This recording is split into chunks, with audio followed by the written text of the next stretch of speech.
Dear ladies and gentlemen, dear members of LuxCMA, dear future members of LuxCMA, and dear friends, I have the pleasure to welcome you to the 4th Capital Markets Day of LuxCMA. I'm happy to see that so many of you followed our invitation, and it's more pleasant here inside than outside in the sun, I think, especially when you're wearing our business clothing here. We had more than 270 registration, again, a few more than in the last years. My name is Holger von Keutz. I'm a member of the executive board and responsible for the finance part. And I have again the honor to guide you through this event. As we already started a little bit late, I will directly hand over to Frank Mausen, one of the initiators of LuxCMA, the new chair of LuxCMA and partner at Allen Overy Sherman, who will officially welcome you and present the agenda of today. Frank, the floor is yours.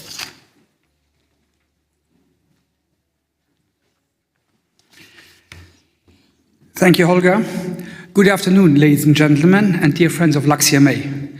A very warm welcome on what is indeed a very warm day. I applaud your courage and commitment in choosing to be here with us, rather spending the day with a cold drink on the terrace. Your presence speaks volumes about the strength of our community and the importance of today's discussions. 2025 marks a very important year for LuxCMA. In May of this year, we elected a new board and a new ExCom. It was a moment of renewal, but also of reflection. Our long-standing and founding president, Julie Becker, had unfortunately decided not to stand again for the position of chair. Over the years, Julie has been more than a leader. She has been a visionary, a builder, and a tireless advocate for Luxembourg capital markets. Under her leadership, LuxCMA has grown from a newcomer in the financial landscape to a respected and influential voice in Luxembourg's financial ecosystem. Just last year alone, we produced over 20 publications and podcasts and hosted numerous seminars. These contributions are not only valued here in Luxembourg, they are increasingly being referenced by professionals across Europe and beyond. And that is a true statement to the quality and relevance of our work. Julie's dedication has laid a strong foundation for our continued growth and impact. So please join me in expressing our deepest gratitude and a heartfelt round of applause to Julie for everything she has done for our organization.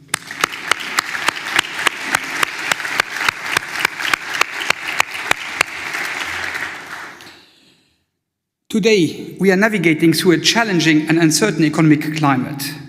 Armed conflicts persist in several regions, trade tensions are escalating, and inflation shocks caused by the COVID-19 pandemic and the Ukraine war continue to ripple through global markets, affecting households, businesses, and governments alike.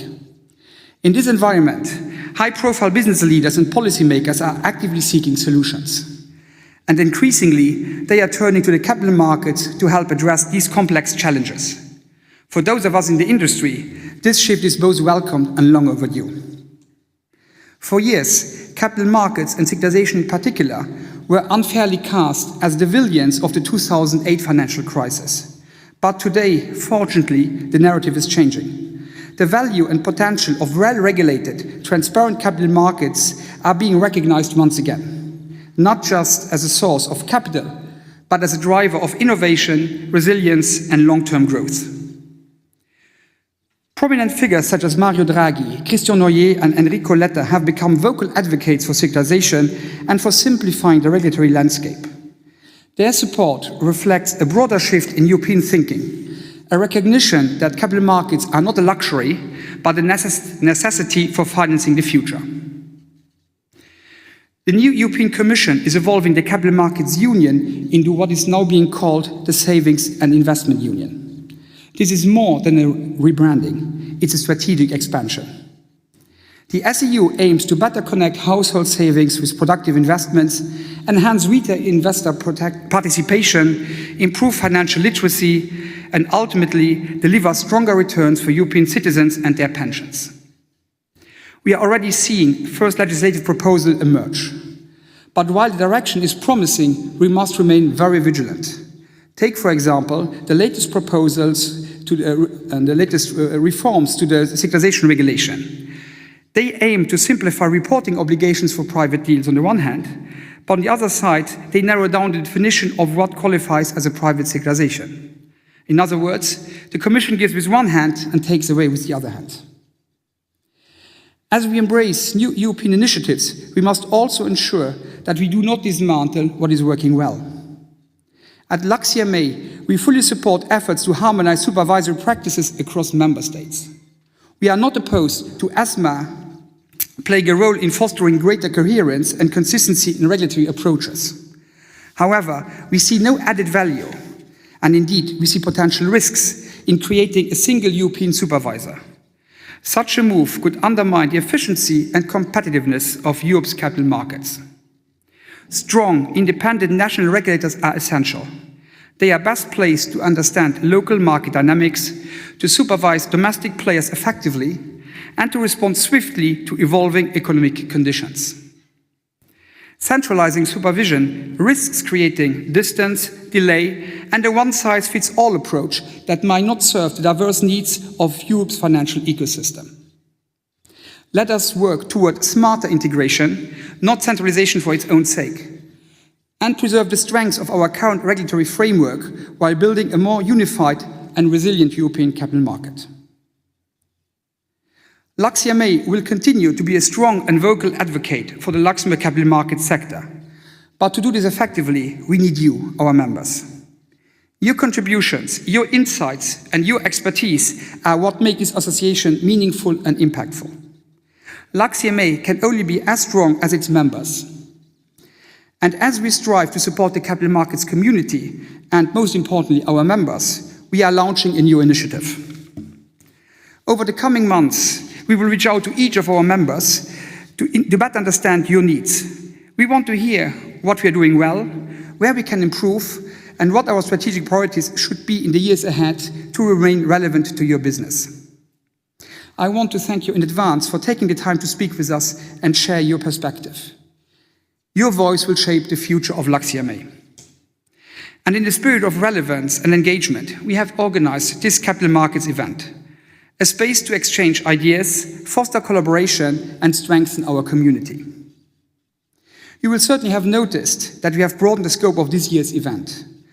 Rather than limiting ourselves to an evening session, we have curated a dynamic half-day program featuring a mix of keynote speeches and expert panels.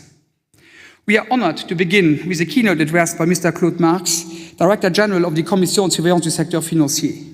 His insights will set the tone for today's discussions.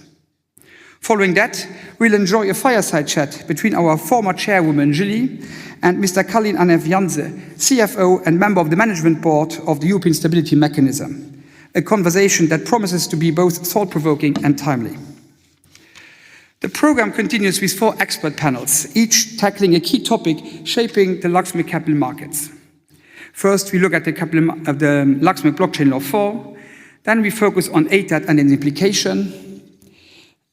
Thereafter, we have a focus on the interconnection between the fund industry and the securitization. And finally, we look at financing of the climate transition.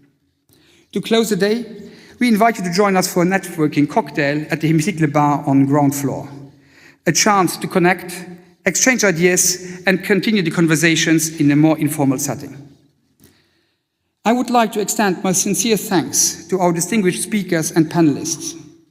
Your expertise and perspectives are invaluable in helping us navigate the challenges and opportunities facing the capital markets industry. And a special thanks goes to Joanna Casoli for her dedication and hard work in bringing this event together. Your efforts have made this gathering possible and meaningful. I'm looking forward to an engaging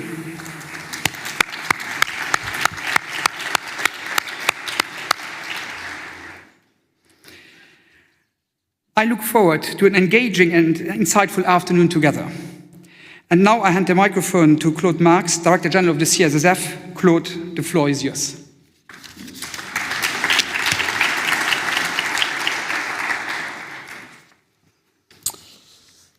Thank you, Frank. Thank you, dear association and ladies and gentlemen, for having me today. I'm pleased to announce that Frank has already covered all the topics that I wanted to cover, so it's going to be very easy for me this afternoon. But Let's just look for 1 second at the macroeconomic environment that we have. The revolution that we are witnessing in the US economy and the economic policy of the United States and the questioning of multilateralism is an important wake-up call for Europe. We may be moving away from globalization and see increased fragmentation. And medium term, we may see new trade blocs emerging, like the BRICS countries, that are for the moment quite a loose organization, with 3.5 billion inhabitants, versus 334 million in the US and 450 in the EU. We are facing unreliability, uncertainty, and unpredictability, all things that capital markets don't like.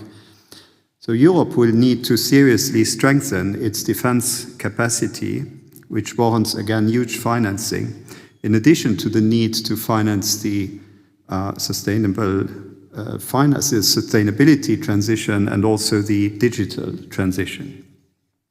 This represents approximately 800 billion euros a year of financing, but this calculation was made before NATO members decided to spend 5% of GDP on defense. So we are probably looking at something in excess of 1,000 billion per year. And as you know, public money will not be enough to finance these transitions. So this is definitely the moment to boost capital markets in the EU and also to reverse the decline in Europe's competitiveness that we have witnessed over the past decade. The EU and Luxembourg's capital markets will focus on deepening European integration, fostering sustainable finance, and embracing digital finance technologies like the blockchain and tokenization. Our ambition should be to strengthen our position as a leading financial hub by attracting international investors and talent, and by providing innovative solutions for cross-border investments, which has been the recipe for success in the past. In today's uncertain geopolitical environment, Luxembourg's political stability and its AAA rating are undoubtedly a strength. Now, Luxembourg is resolutely supporting the Savings and Investment Union as a founding member of the EU and its predecessors. Luxembourg has embraced the single market and cross-border working from day one, which has led to Luxembourg becoming a major hub for banking, funds, securitization, structured finance vehicles, and so on.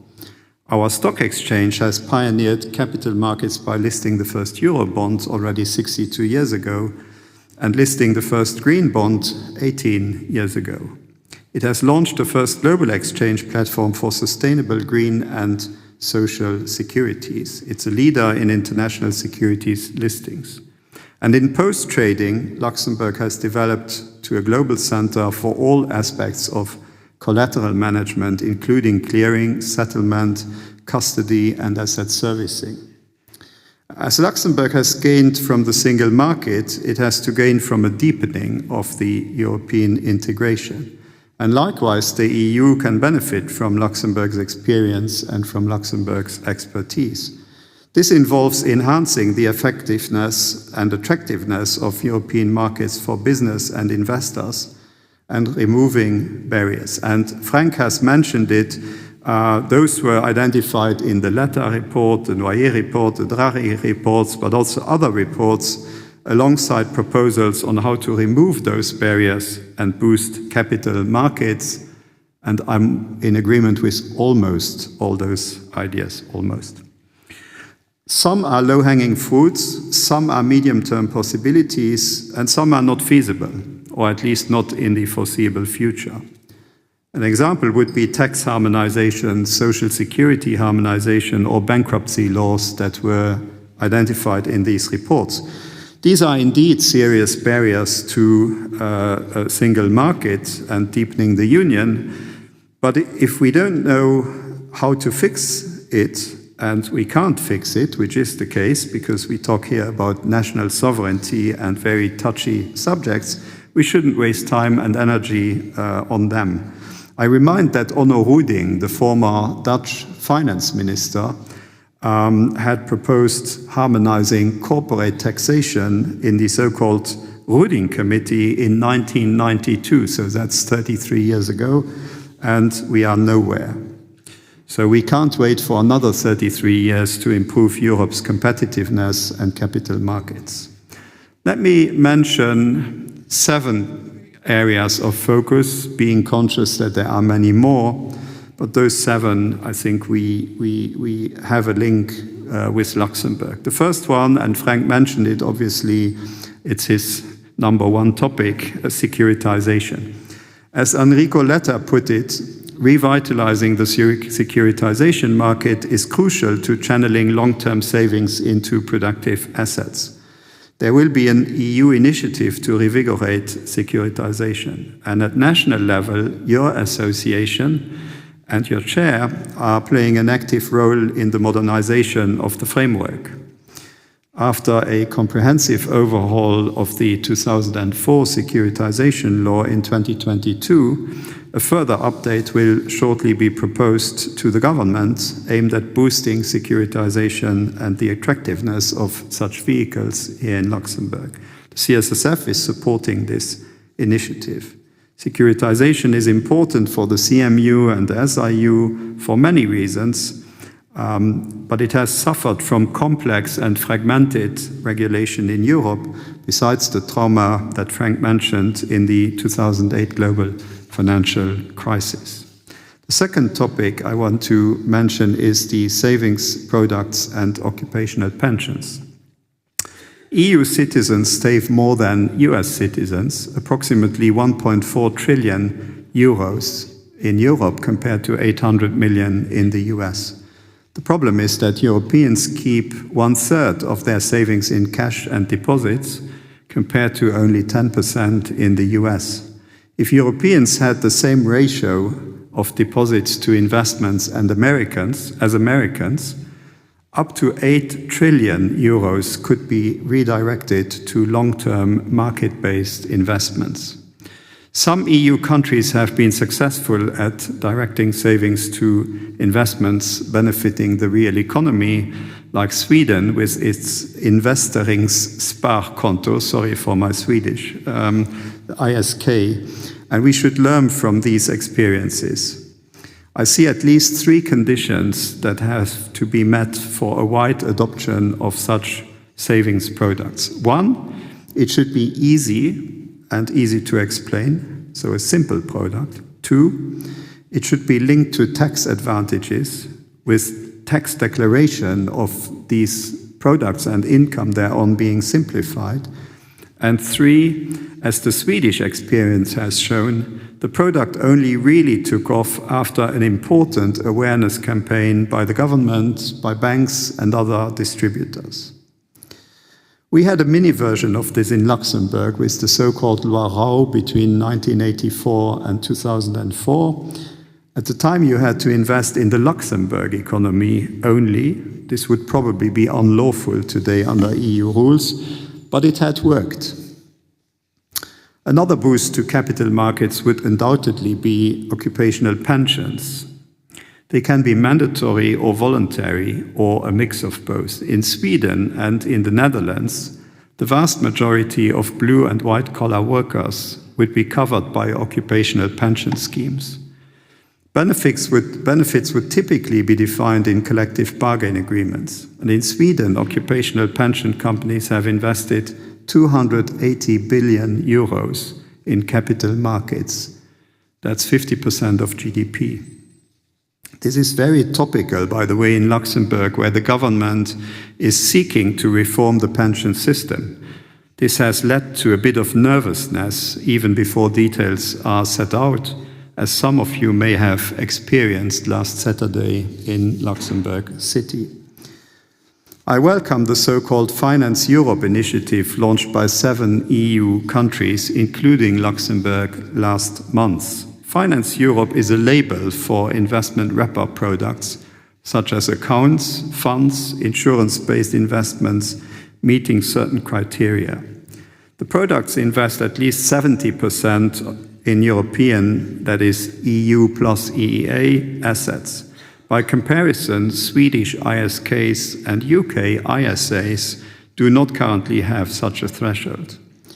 This is complementary to the Commission's plan to develop pan-European savings and investment products.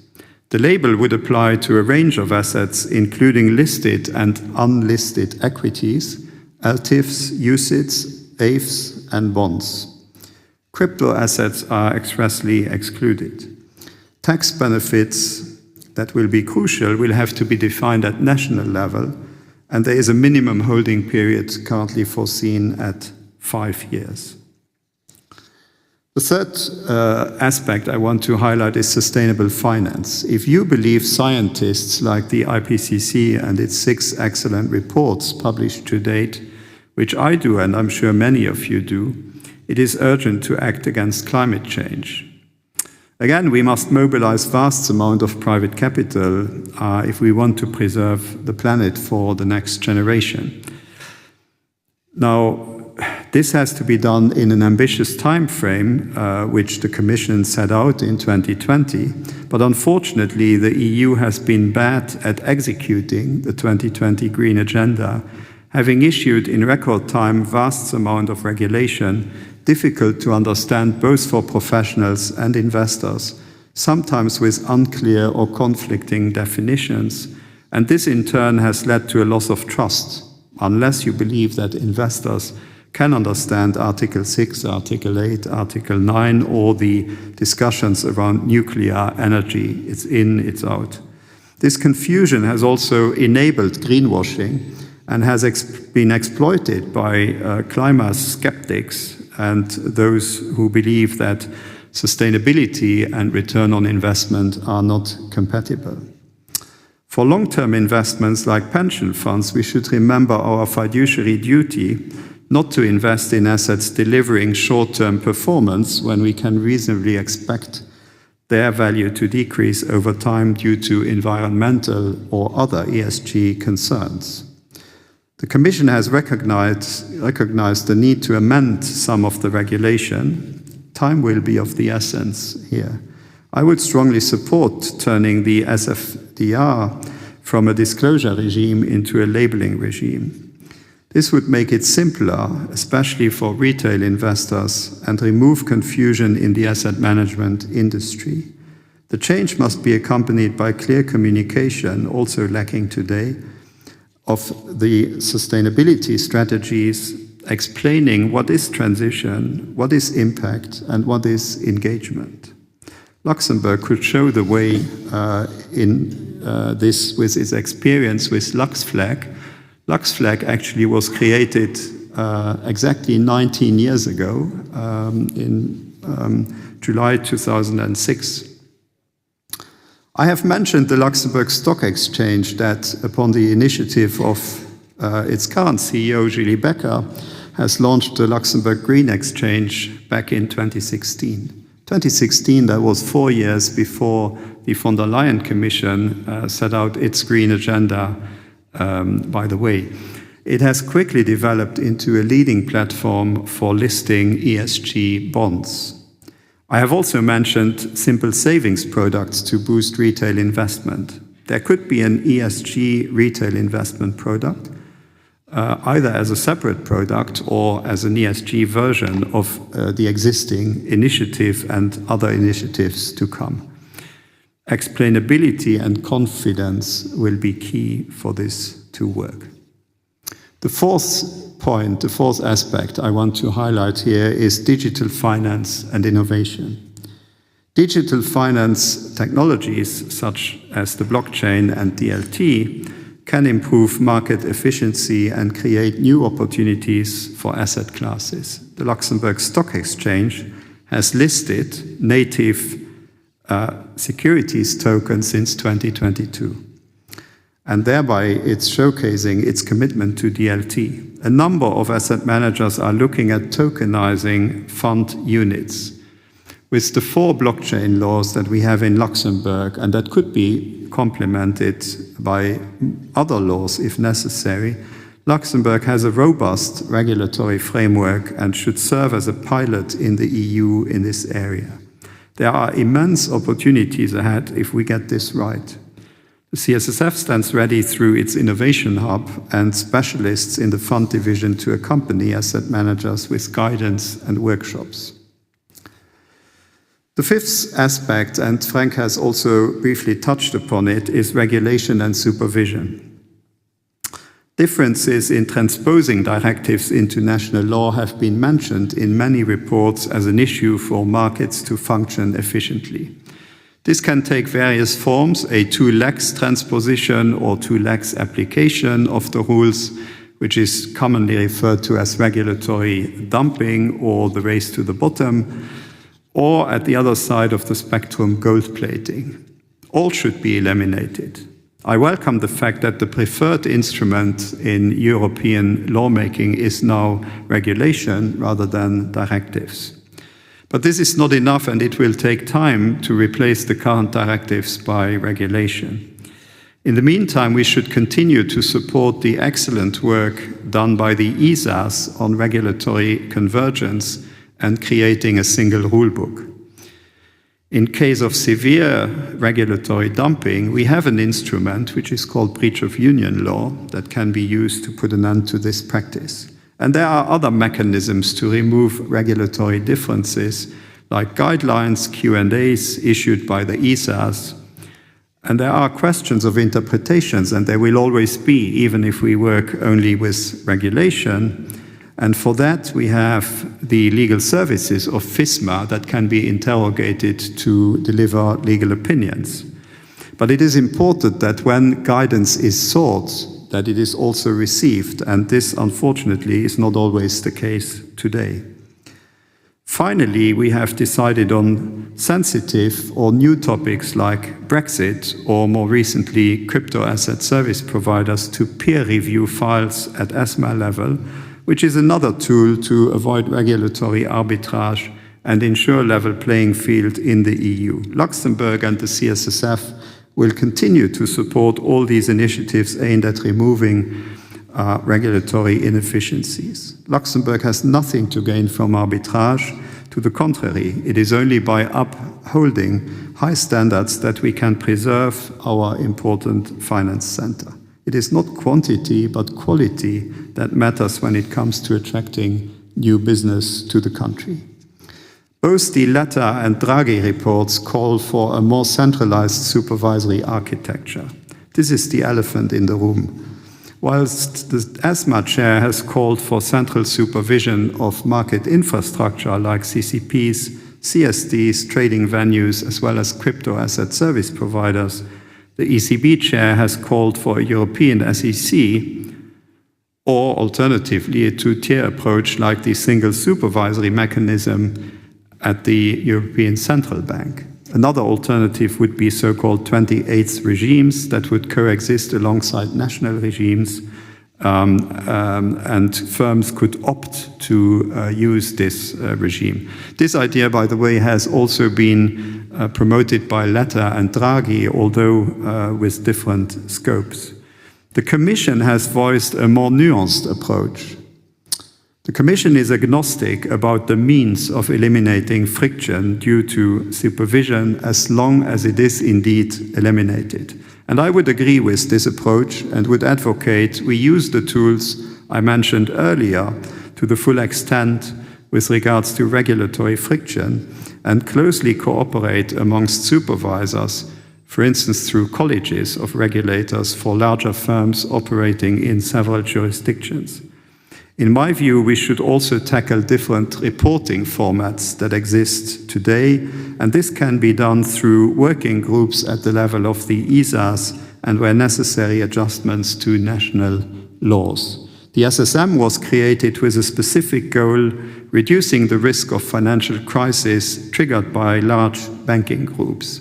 We don't have this in the savings universe at large. And you have to know that this mechanism comes at a price, as the supervision of the 114 significant institutions supervised directly by ECB involves in reality both ECB staff and NCAs who are part of joint supervisory teams. Now, the system has been efficient and has permitted to avoid financial crisis during extreme stress periods such as COVID or the Ukraine war, but we also have to be conscious that the 114, as I speak English, have similar governance, have similar risk management structures, which is quite different in the asset management and saving products industry, where we speak all EU languages, products function along cultural lines, and so on. If we created a European SEC, we should ask ourselves the question whether the cost is justified and whether the problem that we want to resolve cannot be resolved quicker and in a less expensive mode. In any event, I would not take the view that the lack of central supervision is one of the main causes for not having better performing capital markets in the EU. Close to your heart, for instance, other features are more harmful, like the extreme fragmentation of market infrastructure in the EU. We have 300 trading venues, we have 14 CCPs, we have 32 CSDs, and in comparison, we have 2 securities clearing houses in the US and we have 1 CSD in the US. The 6th point is simplification and burden reduction. The deepening of the capital markets in the EU and the strengthening of our competitiveness can only be achieved if Europe quickly moves forward with the Commission's ambition, simplification and burden reduction agenda. And I welcome the joint contributions made to date by Luxembourg, our government at council level, the industry, i.e. EU at Commission level, and the CSSF at the level of the ESAs. And we must continue this.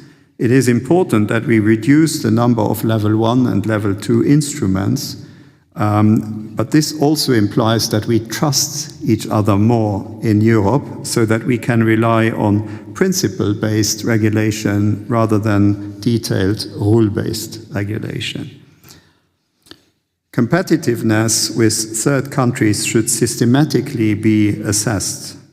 Proportionality and risk-based approach shall be taken into account in the exercise. And digital tools, digital reporting, and one-stop portals and data-driven approaches should also systematically be considered. And last but not least, simplification and burden reduction is not a one-off exercise, but it's a dynamic and it's a recurrent process. For those of you who are familiar with lean management, it's exactly the same philosophy. Once you are done with the exercise, you start again. As I mentioned to Commissioner Albuquerque when she visited Luxembourg recently, the Commission should tackle national barriers implemented in the past and to some extent still implemented today in violation of basic EU freedoms, at the same time as simplifying and reducing burden. The Commission has confirmed that there is now a dedicated email address where such misbehavior should be reported, and has committed to look into it because they are conscious that this is a serious problem as to the proper functioning of the market. Another point of attention is not to cannibalize the most successful truly EU savings product that has been distributed to both institutional investors and retail investors throughout the Union since 1988, i.e. UCITS. This is, however, what the review of the Eligible Assets Directive that some put forward would do. If enacted, it would reduce the scope of financial assets in which UCITS can invest. This would not only harm the product within the EU, but it would also make it less attractive to investors outside of the EU, where it had been very successful in places like Hong Kong or certain Latin American countries like Chile. So let me conclude my remarks by mentioning the least prominent but nevertheless important component of a successful savings and investment union, which is financial education. The OECD and national surveys have consistently shown low levels of financial literacy even in sophisticated finance centers like Luxembourg. However, financial literacy is the best way to not only to protect consumers against fraud, but also to protect them against the loss of purchasing power, especially in periods like we have now of low interest rates. Various initiatives do exist, and we should exchange best practices, work all together, industry, regulators, government, and roll out initiatives for kids, young adults, and pensioners. The CSSF has drafted a national strategy on financial education that will be discussed shortly with the government. Since we have been active in this area for a number of years, it's more a question of, it's not a question of inventing everything from scratch, but it's more the question of rolling out systematically initiatives that have already been in existence, like, for instance, starting to tell kids at primary schools and at high schools how to best manage their money.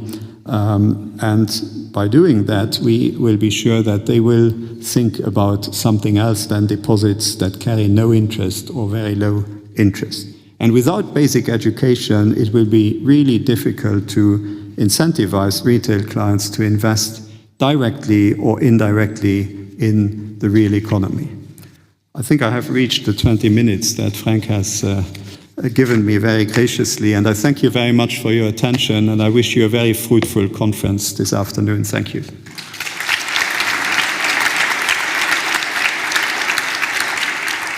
So Mark, many thanks. A little present for you, for your speech. Thank you. Enjoy. Thank you. Be careful with the sun, it can melt. It's only 40 degrees.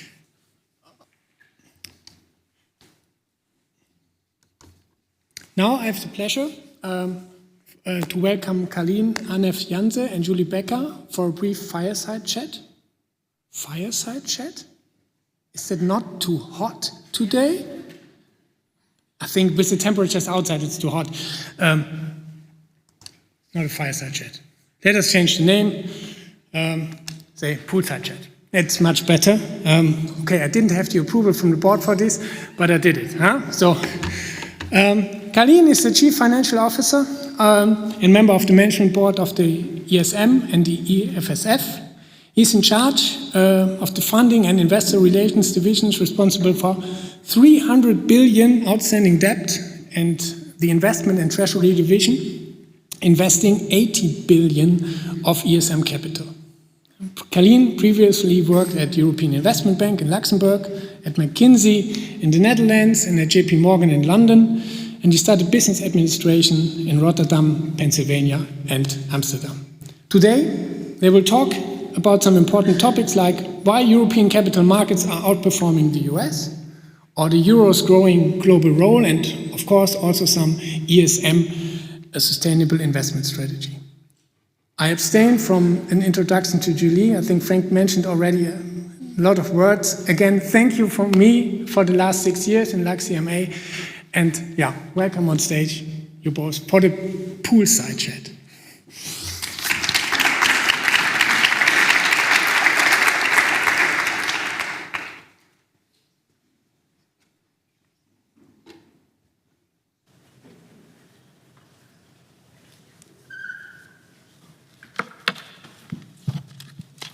Shall we use this one? So it works. Good afternoon, ladies and gentlemen. Thank you very much, Frank, for your kind words. Much appreciated. It's great to be back at LuxCMA Capital Markets Day. Very important annual forum for the Luxembourg capital market participants. I think a lot has been said and written, and again, we just heard Mr. Marx about the competitiveness of Europe and what can be done, of course, to improve it. By the way, there are very interesting figures I heard about very recently I'd like to share with you. We estimate existing barriers in Europe's single market to be equivalent to a theoretical tariff of 44% for manufacturing. while between US countries, the equivalent would be 15%, 1-5. This is only for manufacturing. And that tariff equivalent for services between EU countries is estimated at 110%. 110% tariff equivalent for services between EU countries. These are really staggering numbers that really illustrate how much income Europe leaves on the table. So the single market could clearly support a much faster growing and more resilient, innovative and competitive Europe. But there are, of course, other barriers. And one of them was also mentioned by Mr. Marx. Clearly in Europe, we lack an investment culture. And some estimates indicate that European savers have placed, as it was also mentioned, 10 trillion in bank deposits. But if only half of these savings would instead be put to work for European economy, I think the European capital markets would look a bit different today. So to discuss this topic, I'm joined on stage by someone who is a great supporter of the European project, of the euro and European markets. Kalin, I think you deserve today a round of applause, especially as Kalin really makes an honor to be with us today on his second day of parental leave. Thank you, Kalin.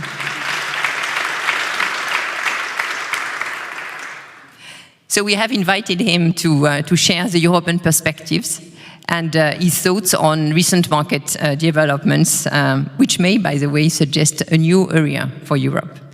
Kalin, again, welcome on stage. It's a pleasure to have you, and as our friend Holger just mentioned, we will start with the outperformance of European capital markets. This year, at least so far, European capital markets have delivered a remarkable turnaround.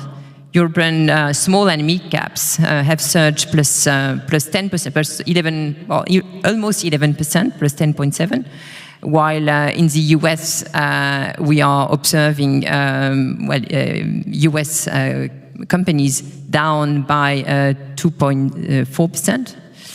On the fixed income side, of course, there's a much lower borrowing costs and ECB rate cuts, which are also supported this strong performance for Europe. But in your opinion, what do you think are the main drivers for this very positive trend in Europe? Thank you, Julie, and thank you for having me. And Holger, a poolside chat goes with cocktails, so I hope some gin and tonics or seedlip, for those of you that don't drink, will be served to the audience to make it a real pool environment. And it's great to be here, Julie, and yes, at 4 o'clock I need to pick up my kids. I promised them to do that, so we need to do it a really fast poolside chat. But let's dive into content, because that's what you all are here for. You're absolutely right. The start of the year was, the consensus was Europe will do bad, US do fantastic. That's, for those of you that follow Davos, everyone running out of Davos was saying that is the main investment narrative. If you look at reality, the world is completely different. So the first 6 months of this year, the US was underperforming Europe, and Europe not only outperformed the US, but also outperformed the world. So I look at equities, I also looked at debt capital markets, and also at ETFs. We have seen the largest switch out of the US in ETFs and switch into the euro, which I think is a huge change that is following this geopolitical change in the White House. The second aspect is that German bonds, for example, are outperforming US treasuries, which is something that we never would have thought at the beginning of this year. Now, you asked me what drives this. If you pointed to one thing, it's uncertainty in the US. The US administration has been flip-flopping on their policy agenda, monetary agenda, fiscal agenda, tariffs agenda. If you look at Europe, we start to become the safe harbor for strong stability or for a peaceful legal setup. So we seem to be the investor's choice that actually is outperforming. And there is more. I think when Europe is threatened externally, like by the US, we do more things ourselves. So the new Commission started this year and launched 4 key initiatives. The Defense Union White Paper, the Savings and Investment Union, the Clean and Industrial Deal, and then finally the Single Market Initiative. So within 3 months of the new Commission that started in December, by beginning of March, those 4 initiatives were launched and included the 800 billion defense finance package, which is 650 billion nationally, 150 billion through a European product. That convinced markets. So the moment that these things were launched, we saw spreads a bit go up and now tightened, and the market said, well, Europe actually can do it. And for me, there's one tagline. This year, I think Europe really beats market expectations. Thank you very much, Kalin. But I think beyond these 4 initiatives, there's also a quiet revolution in Europe capital markets, which is linked to the emergence of truly pan-European safe assets. So for those who may not know exactly what we are speaking about EU, ESM, and EIB bonds, which now amounts to more than 1 trillion euro in cumulative issuances. These high-quality instruments are becoming really foundational to Europe capital markets architecture. And maybe these are also one element that contribute also to Europe outperformance to the US. What do you think, and what impact at the end this borrowing activity have on European capital markets? I think it's huge, and I think it's a huge impact because we finally are starting to have a credible competitor to the US dollar. So European safe assets, I think you mentioned them all, EFSF, ESM, EIB, and EU, were kind of negligible if you look 15 years ago. 400 million in the market, mainly European Investment Bank, a bit of EU, and then our institutions, EFSF and ESM, had to be created. In 15 years' time, we crossed last year 1 trillion, we are now 1.4 trillion. It makes us the 5th largest country in Europe. So after Germany, France, Spain, and Italy. Spain has only 1.6 billion in the market, so we very soon will be surpassing Spain as a capital market. Now, why is that important? As a global investor, you can buy a bit of France, Germany, Italy, Netherlands. But if you want to diversify and buy one asset that truly represents Europe and is a safe asset, AAA rated or highly rated, there is pretty much one choice. You go for one of these E-names, all of them have EU ISIN codes, that gives you the stability. The second aspect is, on the long term, it creates this benchmark for corporates. So we have this example from the Euro crisis where Coca-Cola was registered in Athens. Euro crisis happened, they moved their registration to Amsterdam because they were pricing off the sovereign curve of Greece. If you have a European sovereign curve, which is these E-names, whether you're based in Paris or in Vilnius or in Sofia, you can price yourself out of that. So I think this creates this truly integrated European common market. And I think for everyone, the coolest thing, all these European safe assets are coming out of Luxembourg. Because our funding teams, so the EFSF, ESM, EIB, EU, are all based in this country. And the second cool thing is they're all trading on Euro Stock Exchange. So that, I think, is a true example how we are at the heart of Europe. Yeah, thank you very much for this. Indeed, we can be proud of all this activity out of Luxembourg, but and which contribute, of course, to the attractiveness and competitiveness of Europe at the end. And this raising the attractiveness of Europe also triggers, of course, an increasing also popularity of the euro. And there are clear signs in the market that some investors are now really considering decreasing their exposure to US dollars assets. It was yet mentioned yesterday by Christine Lagarde at the occasion of her bank's annual conference in Portugal. And she said that 2025 may be turning point for the world financial system in this context. So what do you think, Kalin, this could mean for the euro and the role it plays in the global finance? And do you really think that the euro could challenge the US dollars as the world's reserve currency, de facto at least? The answer to that is yes. But I'll tell you first a historic perspective, and then I'll go into details. So who of you knows what the world reserve currency was in the 17th century? Anyone? It's a LuxCMA test, otherwise you cannot be a member. World reserve currency, 17th century. Sterling, almost. That's in the 18th to the 20th century, but very close. Sorry? Exactly. So it was the Dutch guilder that was the largest reserve currency in the world, because in the 16th, 17th century, this was the richest country in the world. It had the biggest stock exchange in the world, and the East India Company was the largest market cap company in the world, and therefore the guilder was the global currency. It was taken over by the sterling and then by the US dollars. So reserve currencies over history change. So I do think that there is a change possible. Now, if you look at the US dollar, it has been in decline since the 2000s. 1999, around 73% of the global reserves were in US dollars. Last year, 58%. So there is a sharp decline in the US dollar in holdings globally by central banks. The euro is stable around 20%, so it is the second largest. And then we have seen some increases in other currencies that are gaining popularity, like the renminbi. Now, if you look at reserves last year, the gold standard is going up, so gold holdings are going up. But as a country, you cannot really issue gold. So then the euro is probably one of the best alternatives that you can have. Now, when we go on roadshows, we see this change really happening. So last year, we had the biggest participation of central banks globally we ever had, 36%. Also the largest participation from Asia, around 22%. And we see that in every roadshow, the question comes up, should we now hold more dollar or maybe more euro or something else? So I think if there is a moment to challenge the status of the dollar, it's today. And I actually also wrote down Christine's comments of yesterday, because she made the point that 2025 may be the year that the world would start to turn away from the dollar. Think about that. So maybe we are living the history today. Thank you, Kalin. So it's time to challenge the US dollars. It's maybe time also to challenge their position in sustainable finance. So let's move to this topic as well.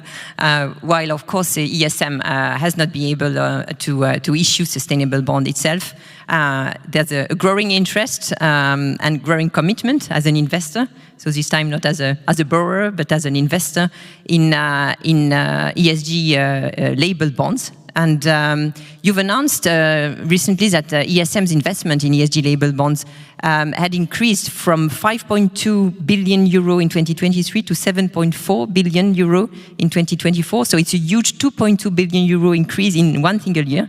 It's quite striking. And of course, it aligns with the Europe's green and social priorities. So what do you see as ESM's role as an investor when it comes to accelerating investment for the green transition and the sustainable development? Yeah. Well, ESG has become less popular to talk about, especially in a changing environment. And I shared once with Julie that I was on a roadshow with my team in New York, and we met one of the pension funds. And when we wanted to go to the ESG pages, they said, no, don't go there, because you become uninvestable. Can you imagine that the mindset shift that you have in the United States around this topic? Now, that climate change, ESG is important. There is no better day to look at it as today. 37 degrees in Luxembourg. Public schools are closing. My kids go to the European school, so they could choose whether to go to school.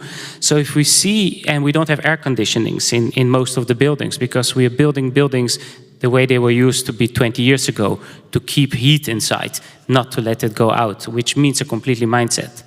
So we as ESM see 3 mega trends for the next 50 years in Europe, and one of them is still climate change. So for us, it's still on the top of the agenda, and the number of extreme weather events that are happening are increasing. The cost to that are also increasing. The floods in Slovenia 2 years ago were 15% of GDP. We need to find the money to do this. So that's why we as ESM say, well, our investments are the way we can push the ESG story, and we have 80 billion paid in capital. As you said, last year we added 2.2 billion in labeled bonds. So green bonds, social bonds, ICMA verified, so International Capital Markets Association, in order to show that this is a asset class we believe in. It fits our investment mandate, it performs well, and it's just the right thing to do. I think we need to keep investing in ESG. If it's not for our generation, it's for the next generation. I cannot agree more, as you know. And now, well, let's move to SIU to conclude. Last question around the pool. We need to create an investment culture in Europe. So what shall we do, in your opinion, to make sure that we can shift the mindset of European investors?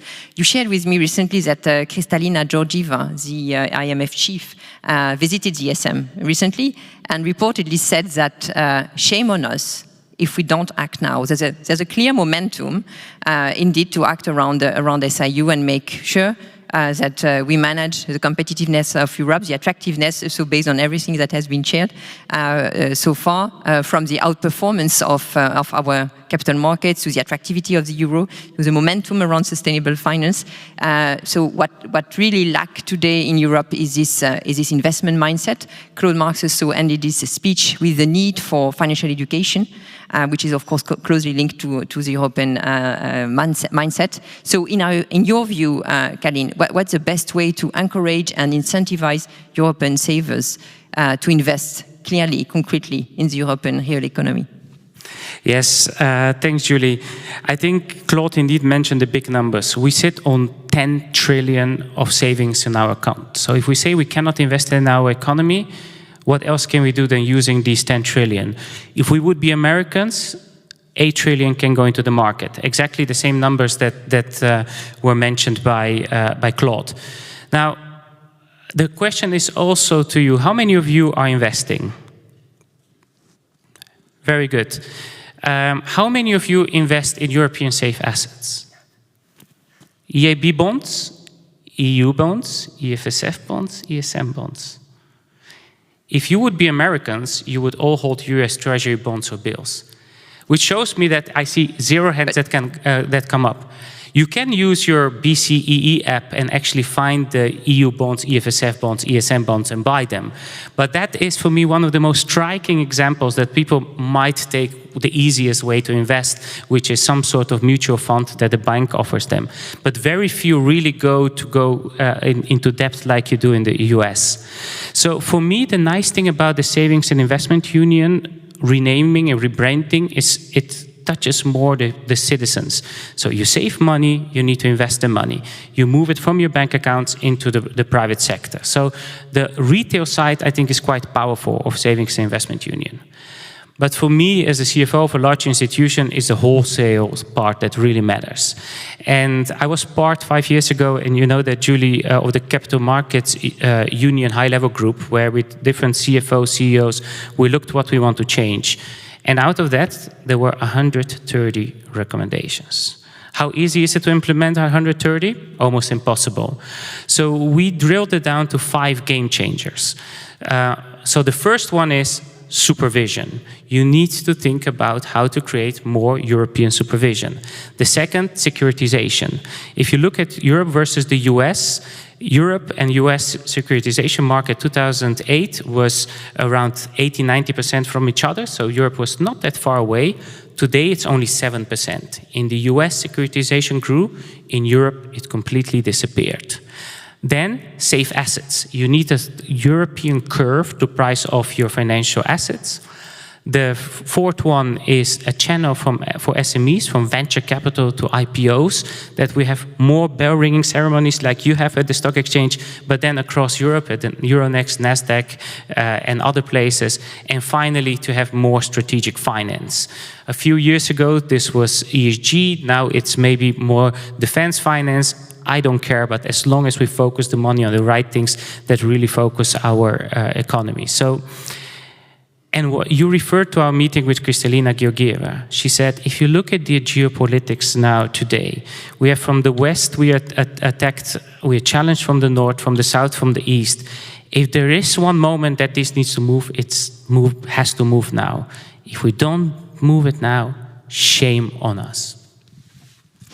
Shame on us, indeed. I think we are all convinced, and the topic you just mentioned, so linked to supervision, the securitization, is also part of the discussion today.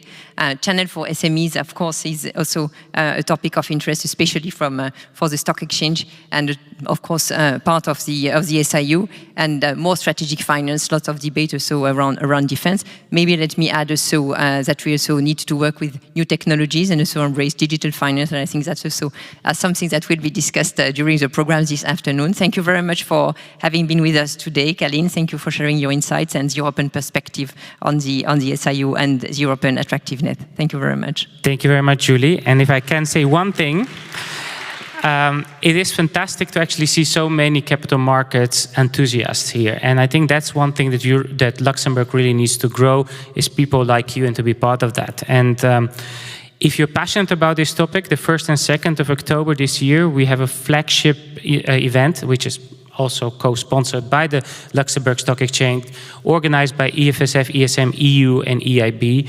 I really hope many of you can join it. You can check it out on our website, but I think that is another boost for the capital markets community here, so we can continue that conversation. Thank you. Thank you very much.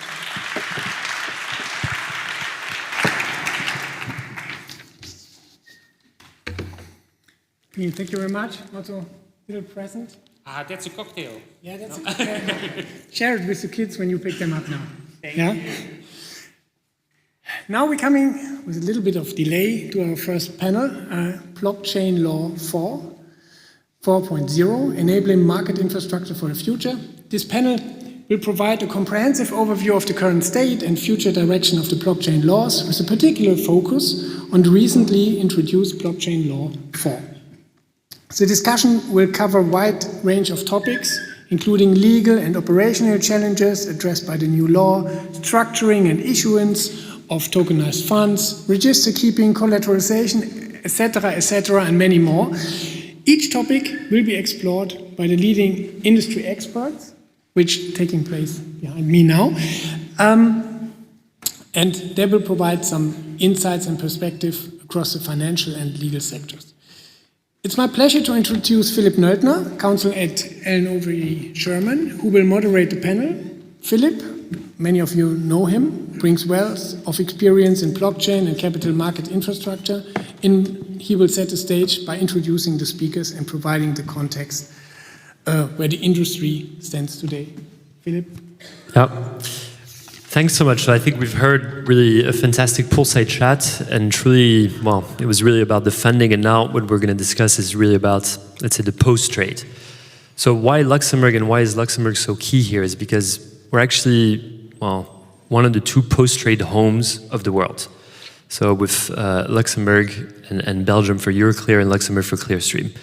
So I think what this means is that we truly have an unrivaled expertise in how the post-trade world works, and we truly have amazing experts. And so, starting with you, Chris. So Chris, you're the head of BD for LFF, so you're really the public face of Luxembourg. So spending your life between cocktails and trying to promote Luxembourg. So obviously you're always a fantastic person to speak with, but not only that, you're an ex-Clearstream person. So I think you'll see on the panel there's a lot of Clearstream alums. So obviously this comes with the post-trade nature. Now we have Gregory Serpley. So obviously, Gregory, you're sort of a guru in the tokenized fund world. Franklin Templeton, what you guys did with the Benji fund and the Benji platform in the US, very striking, issued on the Stellar network. And now you've released, obviously, the first tokenized money market UCITS out of a Luxembourg fund. So I haven't still seen publicly the prospectus. So obviously I won't try to ask you too many tricky questions to reveal that, but very glad to have you. Rebecca, also amazing to have you. So you told me in sort of the coffee that we had earlier that you grew up petting pandas. So obviously, far away from Luxembourg in the post-trade world, but really fantastic to have you. So you're the sales and regulatory affairs specialist for HQLAX. So for those of you who don't know, HQLAX is actually one of the most interesting startups in the world today, focusing on actually rendering post-trade solutions for collateral movement using DLT. And good news, This entity is set up in Luxembourg, works under Luxembourg law and collaborates with Clearstream, so this is true homegrown talent that we're really delighted to have you. Now, Paolo, true veteran in the post-trade space. I'm not saying that because of your white hair, but the wisdom that you bring to the various projects. But obviously, so you're a funds DLT. I think as LuxCMA, it's not quite clear where we invited sort of a fund, the fund specialist from Franklin and from funds DLT. Having said that, capital markets is much more than just fixed income. It's obviously when we see it, at least in Luxembourg, with the whole post-trade nature of the business. So we're really going to be delighted to pick your brain. Last but not least, Raphaël Maché, so the go-to guy at BNP for everything digital assets related. So head of DLT digital assets projects. I've had the pleasure to work with Raphaël on some of the tokenized EIB bond issuances. So I can only attest to really the expertise that you have. So without further ado, this panel is going to be about blockchain law 4, what it means for Luxembourg, and truly, well, what it means for the rest of the world. How can Luxembourg actually come out on the world stage using this law? A lot of you might not realize this, but securities and securities law is one of the last few pieces of EU law that is not harmonized. So that is why we have a different way of issuing instruments in Luxembourg, in France, in Germany, in the US. So there's really not one size fits all. And so that's why when Claude Marx earlier said that we had 4 blockchain laws, so exactly what it means is that these are laws that were passed to enable the issuance, transfer, custody of securities using DLT. So Luxembourg was able to do this through a national implementation of a law, which didn't rely on an EU implementation of a directive or a regulation. So this is really one of the few cards that we have to play. Now, turning to Chris here. So obviously we've had 3 blockchain laws. Why, in your view, did we need a 4th law? What do you think it represents to the market? Yeah, so, so firstly, I think it is important to view it in that context.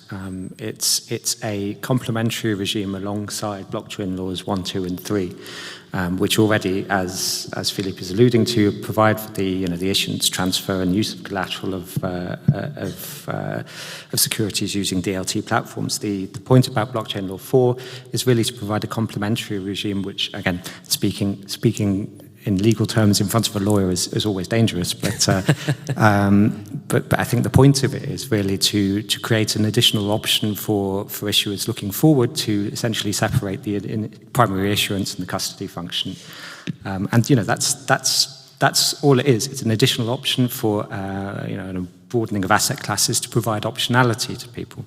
And I think that in that context, it fits very well in terms of what the rest of all of the other things that are happening in Luxembourg, very, very rapid implementation of MiCA on the crypto side here in Luxembourg.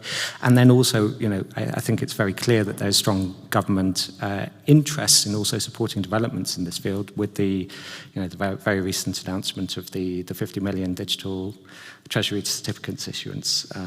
All of this is together a sign to the markets that this is something that, the government here in Luxembourg is very keen to support the development of, shall we say. So obviously it gives you, let's say, better sales argument when you go to conferences around the world. So that's great.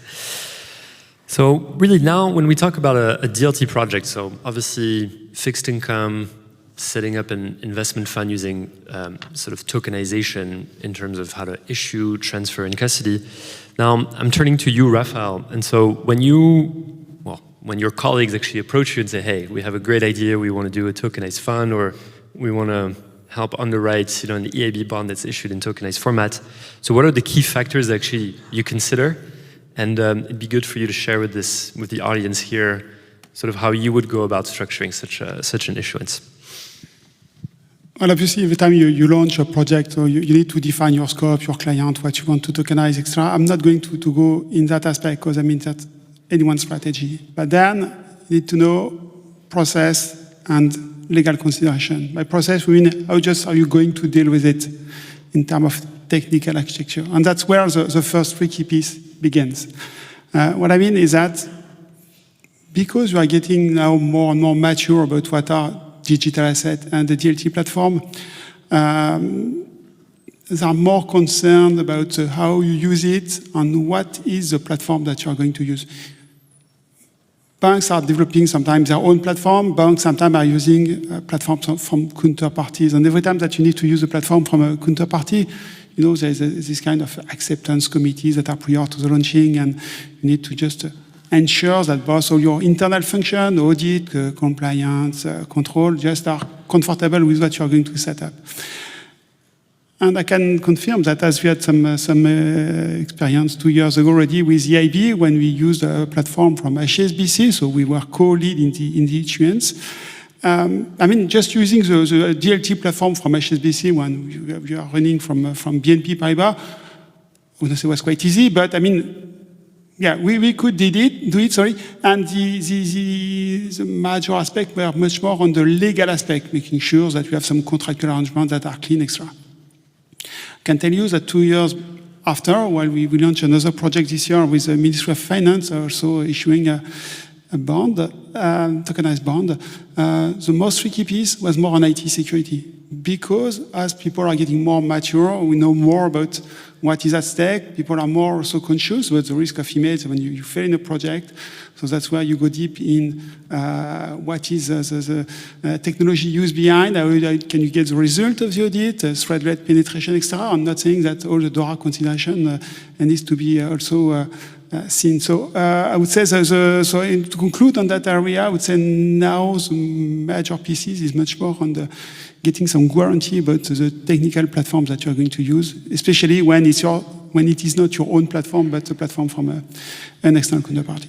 Very interesting that you start with the legal points and then go to operational, etc. So I think it's fair to say that obviously you at BNP have set up your own platform, used HSBC's Orion platform, and so you're really not afraid to collaborate and to actually test the market. So very good to hear. Now turning to you, Gregory. So obviously you come from Franklin Templeton, huge US firm, very probably a different approach from BNP in terms of how you approach a project. I think we'd like to really hear about, sort of the tokenized money market fund that you guys launched. What was the process like? How did you react when your colleagues first said, hey, we want to launch this thing on the Stellar network? Did you have a heart attack or were you immediately excited? So I'm still there, so no heart attack. But actually trying to make it very simple, it's like trying to organize a wedding ceremony with 3 guest lists. So the first one is the technology. The second one is a retail fund with all the regulation that goes with it. And the third one is the legal and regulatory aspect of it. So on the very first one, we've been going through that project since 2018, so it's not a new thing. In 2020, we met the CSSF first, while we were developing the process in the US for the exact similar money market retail fund on the blockchain. The experience we've had with the SEC was like we've started with the technology, which is in TA, integrated on the blockchain, technology in parallel. So we had set up the money market fund, and we've been trying both avenues so that we were in a position to tell the SEC that it was okay and it was working. So when we arrived in Luxembourg with the ID, it was not only on paper, it was already a live concept.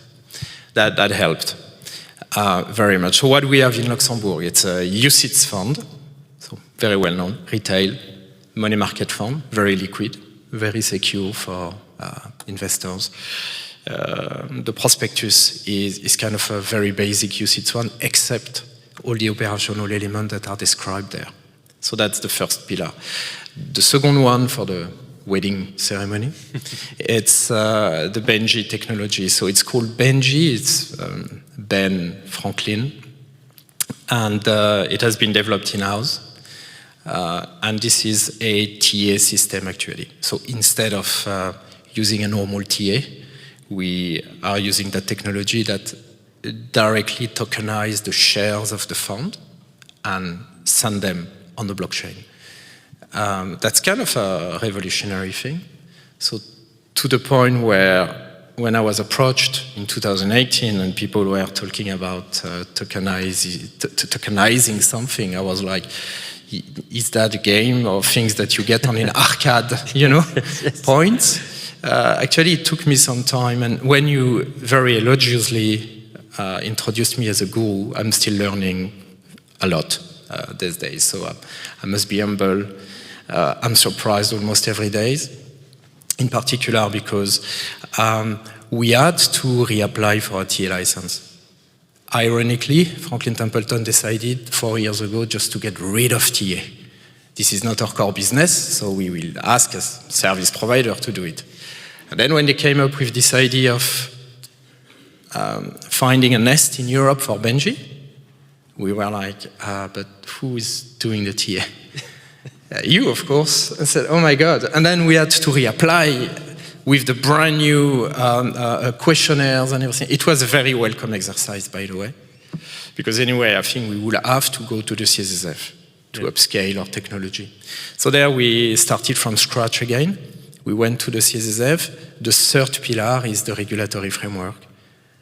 To connect with the question on the blockchain 4, we don't use the blockchain 4 directly for this activity, but we've met with a number of practitioners, officers, regulators that were educated, and that is making a huge difference in Luxembourg. People know what they're talking about. Claude Marx made reference to this innovation hub. The people there understand the technology, understand the concepts that we were talking about. It took us some time to move from the private chain to the public chain understanding. In 2018, when we came with this public chain concept, people were just afraid of having a TA register. You're one of the first ones for the public chains, actually. Yeah. And now it's a known concept. People are fine. Also, we are operating nodes ourselves on the blockchain to understand how they operate. So, and then it took us some time, actually, but the CSSF clearly prioritized this. I must tell you that we've tried other regulators in Europe. The CSSF has been extremely responsive, and it has been a pleasure to work with them. They were very interested, and on our side, we had technology people that were extremely good in explaining things and, getting along with us to have that project cleared by the CSSF, 18 months, more or less. Well, that's amazing. I think that's really great to hear. And I can also share that, my interaction as well with the CSSF when we accompanied HSBC in building the Orion platform has been actually very positive. So not just saying that because Claude was here, but... So now turning to you, Paolo, and then to Rebecca. So obviously, we've heard about the TA, the digital TA, getting rid of a TA, having a supercharged TA or a control agent. What does that mean for you and as well for Funds DLT and your core business? And then we'll turn to Rebecca to understand then, what do you do actually with the tokenized fund units and the killer use case about collateralization? But first, Paolo. Thanks. So, of course, as of now, I would say that the TA activity and what we call now digital TA activity remain very important and relevant. By saying digital TA, today we refer to a TA that make use of blockchain technology. It remains very important and very relevant that using the technology as such, you should understand that it's a register that is shared. Shared means that all the actors that usually part of the distribution chain, distributor, a financial advisor, and so on and so forth, can connect and have the same information at the same time. So reducing a lot of friction that exists today into the operational activity, mainly reconciliation activity. And at the same time, I would say reporting activity because, of course, information is really on real time. Say that, of course, this technology is very important, but still the TA remain relevant in the sense that anyway, even if we talk about public or private blockchain, every actors that have to access tokenized shares, tokenized funds, have to be anyway recognized from a KYC perspective, need to be anyway eligible for accessing the financial products. So funds remain a vehicle that is highly regulated, have to access, the investor have to access a specific information, we know all that. So in the end, what is important today is that this technology really is taking place into the TA space. We see more and more actors coming up into the space, not only in Luxembourg, but also in other regulation and other jurisdictions. And all those proving that by using this new technology are creating very much efficiency in the process of helping the industry to grow and to distribute. Cost reduction, automation, is that what I'm hearing? For the automation, first of all, it should be said that blockchain is really just to record information. So first of all, just recording. On top of that, probably most of you have heard about the word smart contracts. Yeah. Neither smart, neither contracts. But in the end, it's programming. Yeah. Today, it's more probably better to say programming, finance programming. So you use programs that are say self-executing, and can then be creating the efficiency that you want. So creating processes that are self-executing from A to Z. We called it in the EIB prospectus a self-executing piece of code. Indeed. So, yeah. Indeed, this is create the efficiency and can bring down the cost of operating, I would say in the space of the funds, is the full distribution chain. Okay. Turning to you, Rebecca, now that we have so let's say, Gregory, his colleagues convinced him to create tokenized mutual fund. You issued it. Now, what happens? Paolo stepped in to do the digital TA, etc. Now, what do I do with this tokenized instrument? How do I collateralize it? Where does HQLX come in? I think there's definitely the role of collateralization in terms of tokenized tokenized financial instruments, and there are two folds of that. Perhaps, on one hand, certain tokenized assets need to be then collateralized by underlying assets, and that's rather equivalent to the meaning of backed. Or on the other hand, tokenized assets themselves could be accepted as collateral. And I think the latter part is quite attractive in two ways. I think on one hand, the tokenization or DOT actually provides really tangible benefits in terms of operational efficiency, as Paolo also just pointed out. But in terms of collateral management itself, there are industry-regarded benefits, for example, to be able to be always on based on this technology. You can do collateral management 24/7. It provides also real-time data. And more importantly, it also helps to address the industry classic issue of give before you take, because with blockchain, you can actually arrange the two legs of for example, securities lending trade to be done simultaneously. So the loan leg and collateral leg. And that will reduce counterparty credit exposure, and that also helps the banks to release the trapped liquidity. And another benefit we see in terms of collateral management is the promotion of new ways of trading. For example, intraday repo, which can be made more easily available in addition to the current practices of term repo and overnight repo. So that's one aspect of it. Another aspect is, as I mentioned earlier, you could use those tokenized fund units as collateral, and this is a significant booster of the let's say, secondary marketability of those financial instruments, as it's going to be accepted by the large institutional interbank collateral and funding market, and it will be a significant booster for the liquidity and also just make the instruments also more attractive to investors in terms of primary issuance. So let's say investors would actually be more keen to hold a tokenized instrument to the extent that actually they can collateralize it in a much more efficient manner. So absolutely, I think the institutional collateral market, it's at a size of 25 trillion based on last year's figures, and it always comes with large nominal per trade. Yeah, so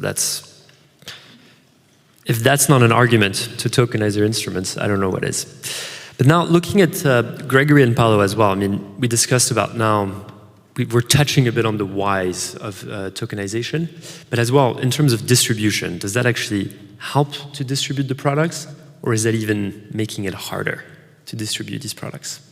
Maybe first we'll hear from Gregory and then from Paolo. Thank you. It's a brand new paradigm. What we've seen is this is bringing, exactly as we've just heard, this is bringing new institutional investors that would have never come to money market fund to collateralize anything. Today, those shares are token, and those tokens can be exchanged peer-to-peer with their whitelisted wallets on the chain, and they can be used with a derivative exchange or whatever else. And 24/7, 365, they can exchange the collaterals. So the money is flowing instantaneously between those wallets, and they can get the collateral they need same day. So that's one of the first thing. And in terms of distribution, I guess the interoperability of what we are on the blockchain with a tokenized share and who we meet in the ecosystem is key. And it is yet to mature. I think you will probably share the same. Paolo, let's hear from you. It's a bit early stage where what we see, we're spending we're focusing on education a lot. And we're meeting MiCA platforms, and they're like, yes, we want your tokens. Oh, yeah, but are you MiFID? What do you mean by that? So it's two worlds coming crashing together. Exactly the thing. Yes. Well, okay, I have some colors on that. Of course, that from technological perspective, operational perspective, they really create a lot of efficiency. Now the problem is the adoption. Okay, and that's what we are talking about. And the adoption requires that the whole participant to the chain adopt this technology. What we see today is really we are at an early stage still on the tokenization aspects. What we see more anyway coming up in the market is really access from digital perspective the product. That should not be mixed up digitalization with the tokenization. Tokenization is one of the aspects of digitalization. So we see more and more actors that are coming up in the market as a distributor, new generation of distributors that wants to have technical technical solution, technical platforms in the back that are very lean, very cost efficient. I think that very recently Robinhood announced, correct. Did some very important announcement to the market, knowing that the rapidity they're developing in Europe as well. So you see that that is really reshaping the way the products are distributed today. Okay. Tokenization will come after because it really create much more efficiency than normal digital distribution. So it'd be easier for me to acquire different assets instead of just letting my money sleep at the banks. I think maybe what you will see is that for the time being, we see a number of practitioners reading the room, not being entirely clear. So is that a limitation of, in terms of imagination of the things that we can do? But anyway, we are in the UCITS world. This is an important component. So those UCITS share class tokenized can be distributed very easily throughout Europe. Also are recognized beyond Europe, so this is one important element for us. You see FMA has released a paper recently really asking for the convergence between the traditional finance infrastructure and the DeFi infrastructure, because we need to meet each other somewhere. And where I believe we should all be very mindful is that that revolutionary or new technology that is used today will be part of the normal infrastructure in 5 to even less maybe. And it means that there is no reason to believe that this will not take off very high and at a fast pace, nice. Very recently. I mean, very, very quickly. Yeah, may I add one point, Janse, but because I'm part of an healthy working group that works indeed on the distribution from digital perspective.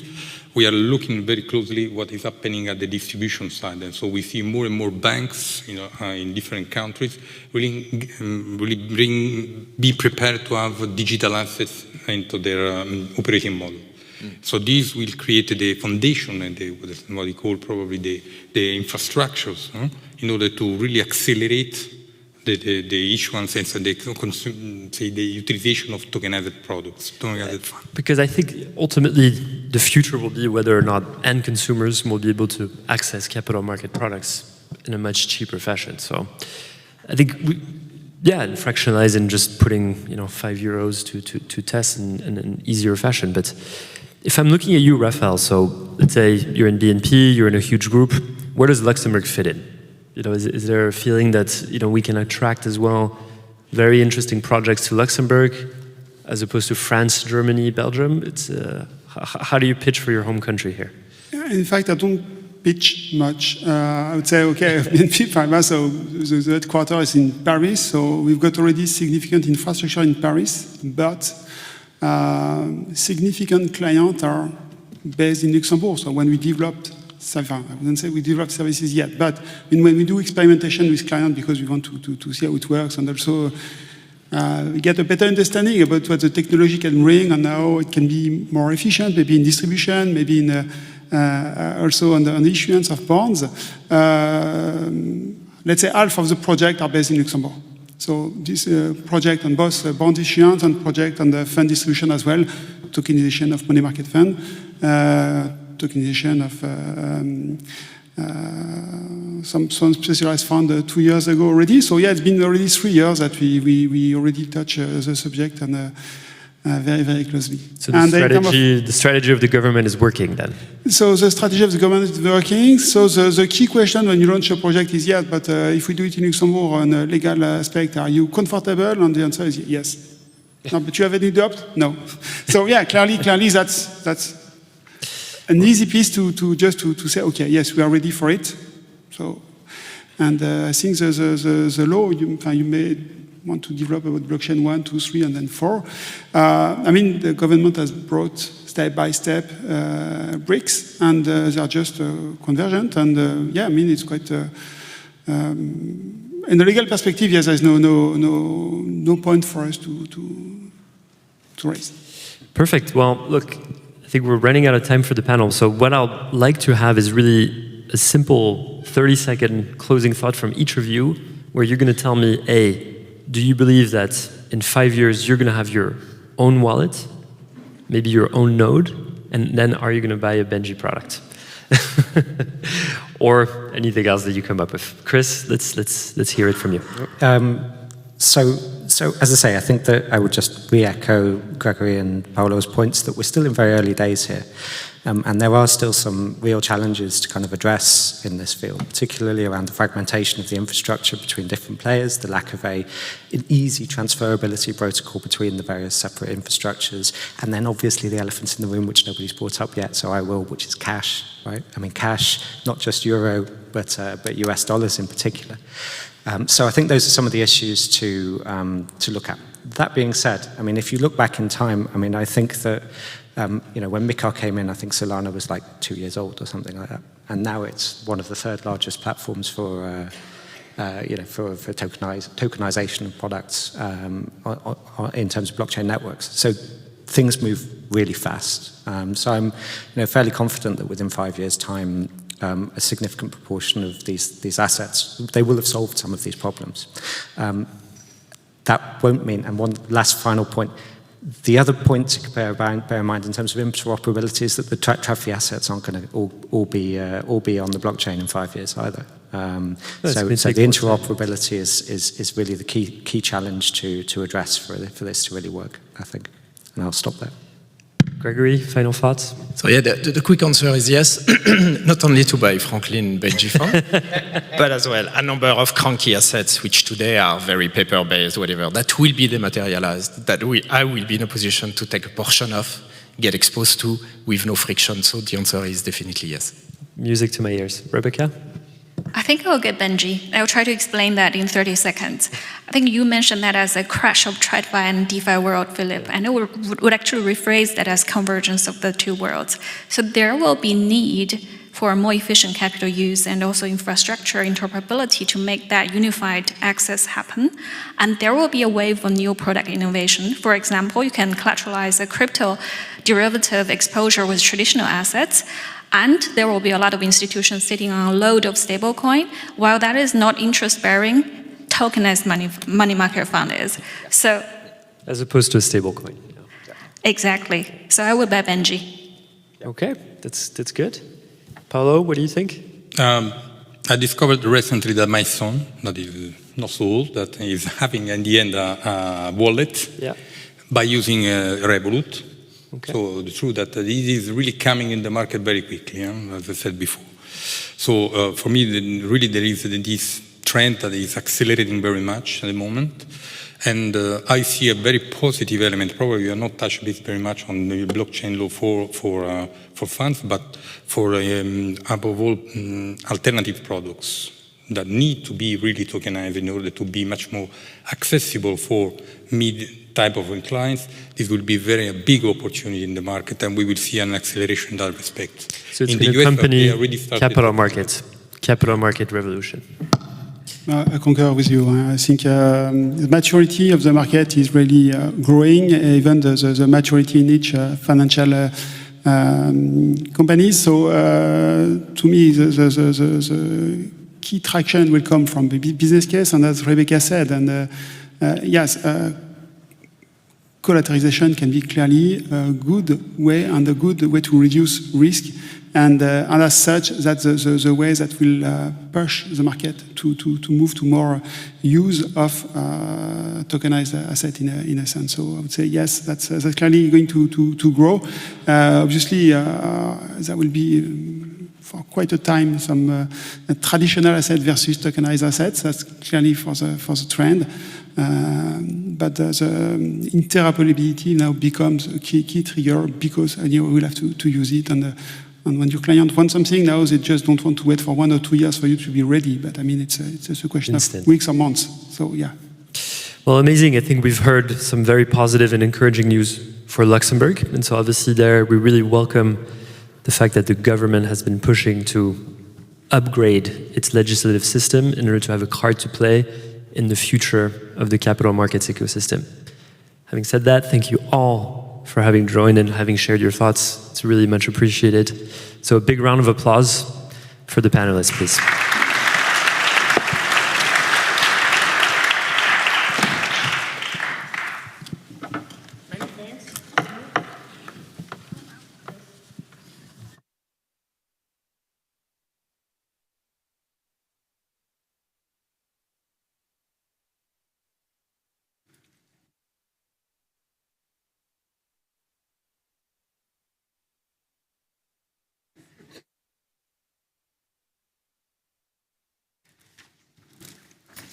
Yeah.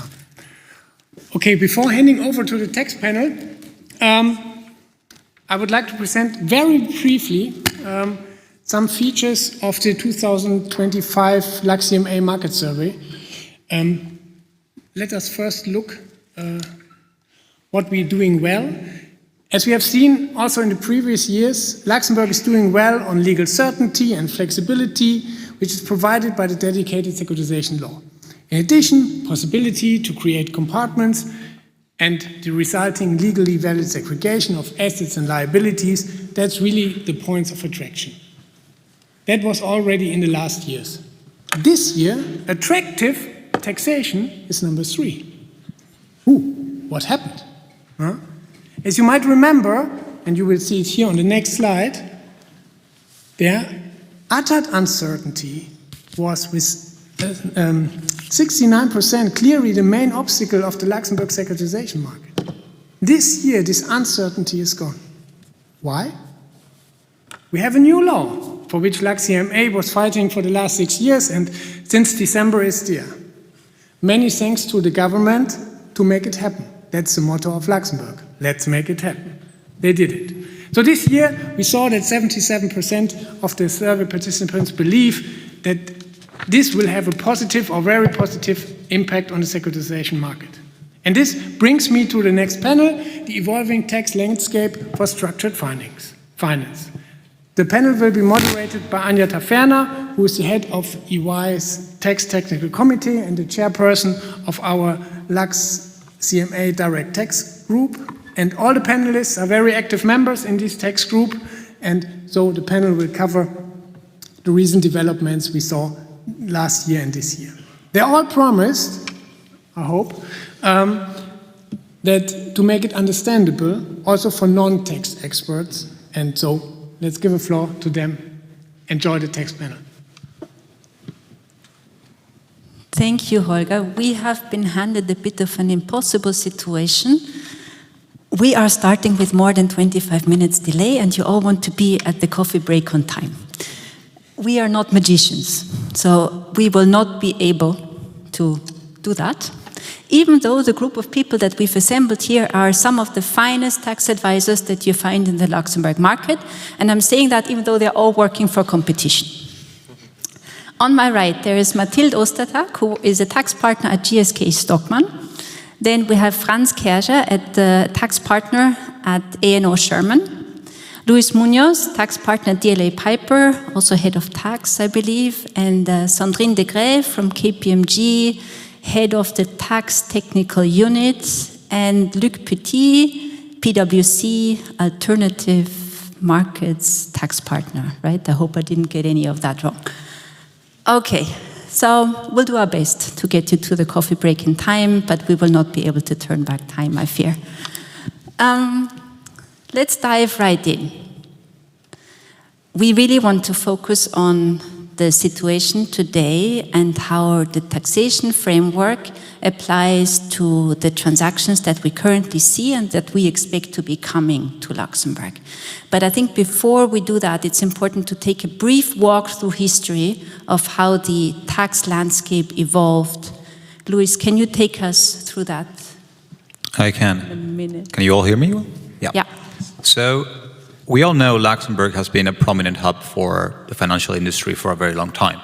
But its journey within the securitization world really only started in earnest in 2004 with the implementation of the securitization law.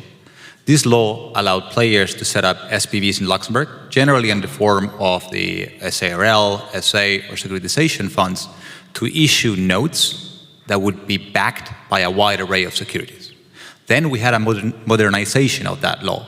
In 2022, further flexibility to this law allowed securitization vehicles to originate loans, actively manage securities, which is great in the framework of CLO transactions, be financed mainly by loans as opposed to securities, and even be set up under different corporate forms like SCSPs and SCS, which had already proven their worth in the investment funds environment. On the tax side, I'd say the key defining terms of those early years was tax neutrality. There wasn't really much complexity to these structures. The vehicles were allowed to deduct any payments that they would do, irrespective of their nature. So whether they made a dividend payment or an interest payment, that would be deductible and the tax base would go down to zero. On top of that, the payments would be treated as interest payments for Luxembourg tax purposes. This would allow them to avoid any type of withholding tax concerns, and therefore investors, irrespective of their nature or location, could invest there without any concerns in relation to amounts retained due to withholding taxes. On top of that, they were aligned in terms of VAT exemptions for management fees with investment funds. In other words, at the beginning, our regulatory partners did not really involve the tax lawyers on these structures. That all changed. In 2019, we had the Anti-Tax Avoidance Directive, and in particular, the implementation of the interest limitation rules. These rules capped the deductibility of the payments that I mentioned before when they were in connection with income that did not qualify as interest or equivalent to the higher of 3 million euros or 30% of the company's EBITDA. That would have been very serious for structures investing in investment funds or distressed debt that could potentially generate capital gains, etc. So what happened is that we had said regulatory partners rushing into our offices asking, hey, can you have a look at these structures, which were extremely complex and we had never seen before, to assess whether these rules had an actual impact and whether or not we had to call a tax event. Thankfully, the impact of these rules in Luxembourg was not as dramatic. I personally did not ever see a tax event being called upon. I did see some restructurings, but in general, most of the structures were able to go on living as they were originally set up. And why is that? That is because the Luxembourg market or Luxembourg legislation has a series of tools that allowed securitization companies to mitigate the impact of the interest limitation rules. From the economic interest rate approach, where the LuxCMA has been at the forefront of setting up the market practice, or the application of the exemption which is available for EU-regulated securitization companies. Well, we are a bit under the scrutiny of the EU Commission on this one, but it's still in the law. To the equity escape clause, which is another tool that our colleagues here will be addressing in a couple of minutes, or the newly introduced single company group. All of these tools allowed Luxembourg to remain competitive in a highly disputed market alongside heavyweights of the industry like Ireland. Sandrine, Luis already mentioned the single company group. Could you tell us more about it, please? Yes, of course. So as mentioned by Luis, initially, basically the securitization vehicles, so SVs, are supposed to be tax neutral, which was no longer possible if we have those interest limitation rules limiting the interest deduction and aiming at ultimately limiting the use of debt funding. There are some exceptions to those rules, mainly for financial undertakings, but unfortunately this does not cover most of our SVs. Unless they manage to qualify as alternative investment funds, or if they fall within the scope of this 2017 EU regulation. But as you know, this has been challenged by the EU Commission. It's still pending, and the outcome is uncertain. So that's why, indeed, it's very welcome to have this new rule, single company group, that has entered into force last year in 2024, as a new equity escape rule. So, how does it work? So, if you look at this slide, here you have the illustration of a typical structure where a company, the single company group rule could apply. You can see a Luxembourg SV, a so-called orphan SV held by a Dutch stichting, Dutch foundation, on the left side, and on the right side you can see that the SV issues notes to third-party note holders. So we are not in an intra-group context, we have debt payable to third parties. Then, under which conditions can we apply this exclusion? First of all, we have to keep in mind that the SV must be not included in it must not be part of a consolidated group for financial purposes, and it must not be a standalone entity. A standalone entity is an entity that has no associated enterprise and no PE, permanent establishment. So that's important to keep in mind, and that's exactly what is illustrated on that slide. Now, there is a test to be met. How do we assess this test? It's actually quite simple. We have to look at the equity of the SV and compared to the total assets. So equity over asset ratio, equity divided by assets. You compare the ratio, the equity ratio of the SV with the equity ratio of the group. Then you will tell me what's the group, the single entity group, that's basically the SV itself. Then we could wonder, how can you compare yourself with yourself? Actually, there is a clear answer here. The difference is in the equity. To assess the equity of the SV, you only look at the equity, but to assess the equity of the group, you look at adjusted equity, which is not only equity, but also debt payable to associated enterprises, so-called intra-group debt. And then the test is met if the equity ratio of the SV is higher or equal to the equity ratio of the group, with a tolerance of 2%. In other words, if the ratio of the group is 2.5%, the test is met by the SV if the ratio of the SV is not lower than 0.5%. In other words, the purpose of this rule is to limit the proportion of debt to associated, payable to associated enterprises. If that debt is really small, the test will be met. So the purpose of the measure is to encourage third-party funding, is to support SVs funded by third-party note holders. Last but not least, it's not mandatory. It's an option to be taken in the tax return. And with that, Louis, you were referring to Ireland. We are on par with Ireland from an interest limitation point of view. And by the way, also from a Pillar 2 point of view, but that's another topic. So we heard before that we already had the equity escape rule before this rule came in. That equity escape rule obviously still exists. Franz and Luc, how do you see those two rules? Will they coexist? Will one become more popular than the other?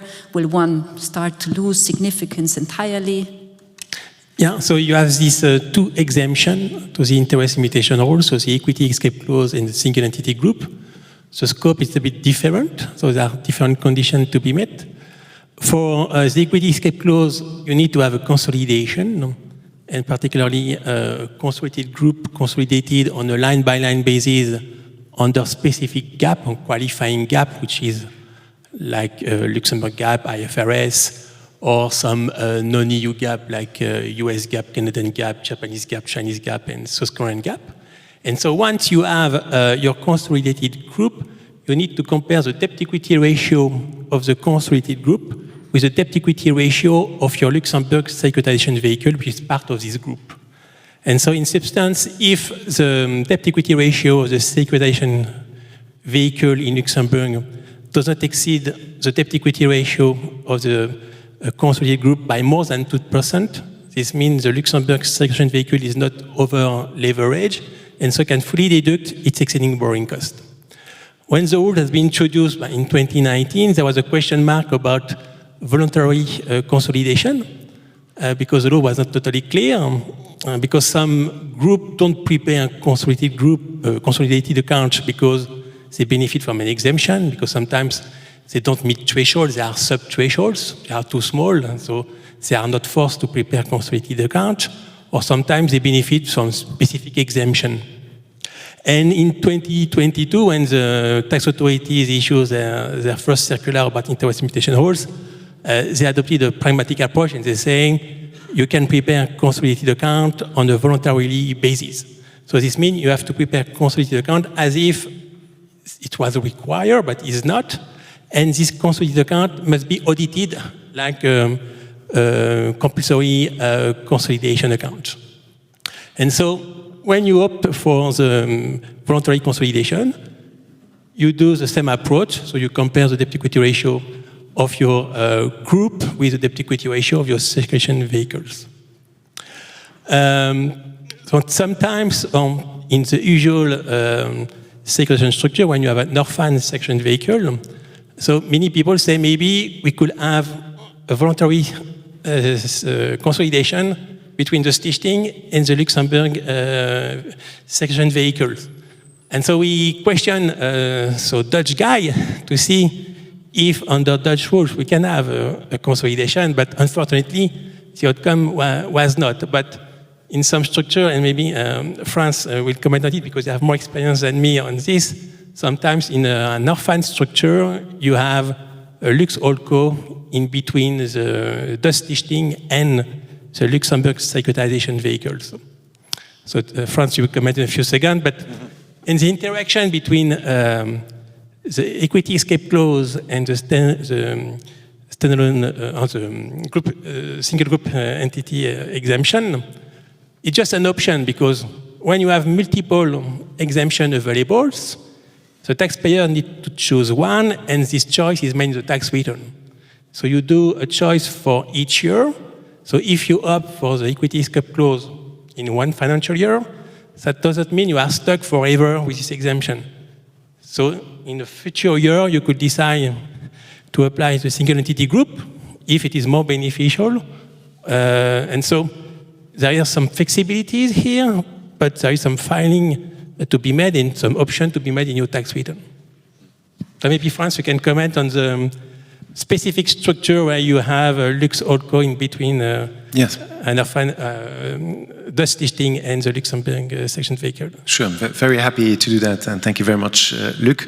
I think it's fair to say that it took some time for the equity escape rule to take off, because there was this uncertainty around whether voluntary consolidation was sufficient or fine with the view of applying the equity escape rule. So a lot of uncertainty, but then there was the circular, and then a lot of players in the market, advisory firms, started to obtain confirmations from the Luxembourg tax administration on the application of the equity escape rule to structures which you're seeing in front of you, including in restructuring context. So where an existing Luxembourg securitization company was brought onto the balance sheet of a newly established holding company with the view of creating a genuine securitization platform.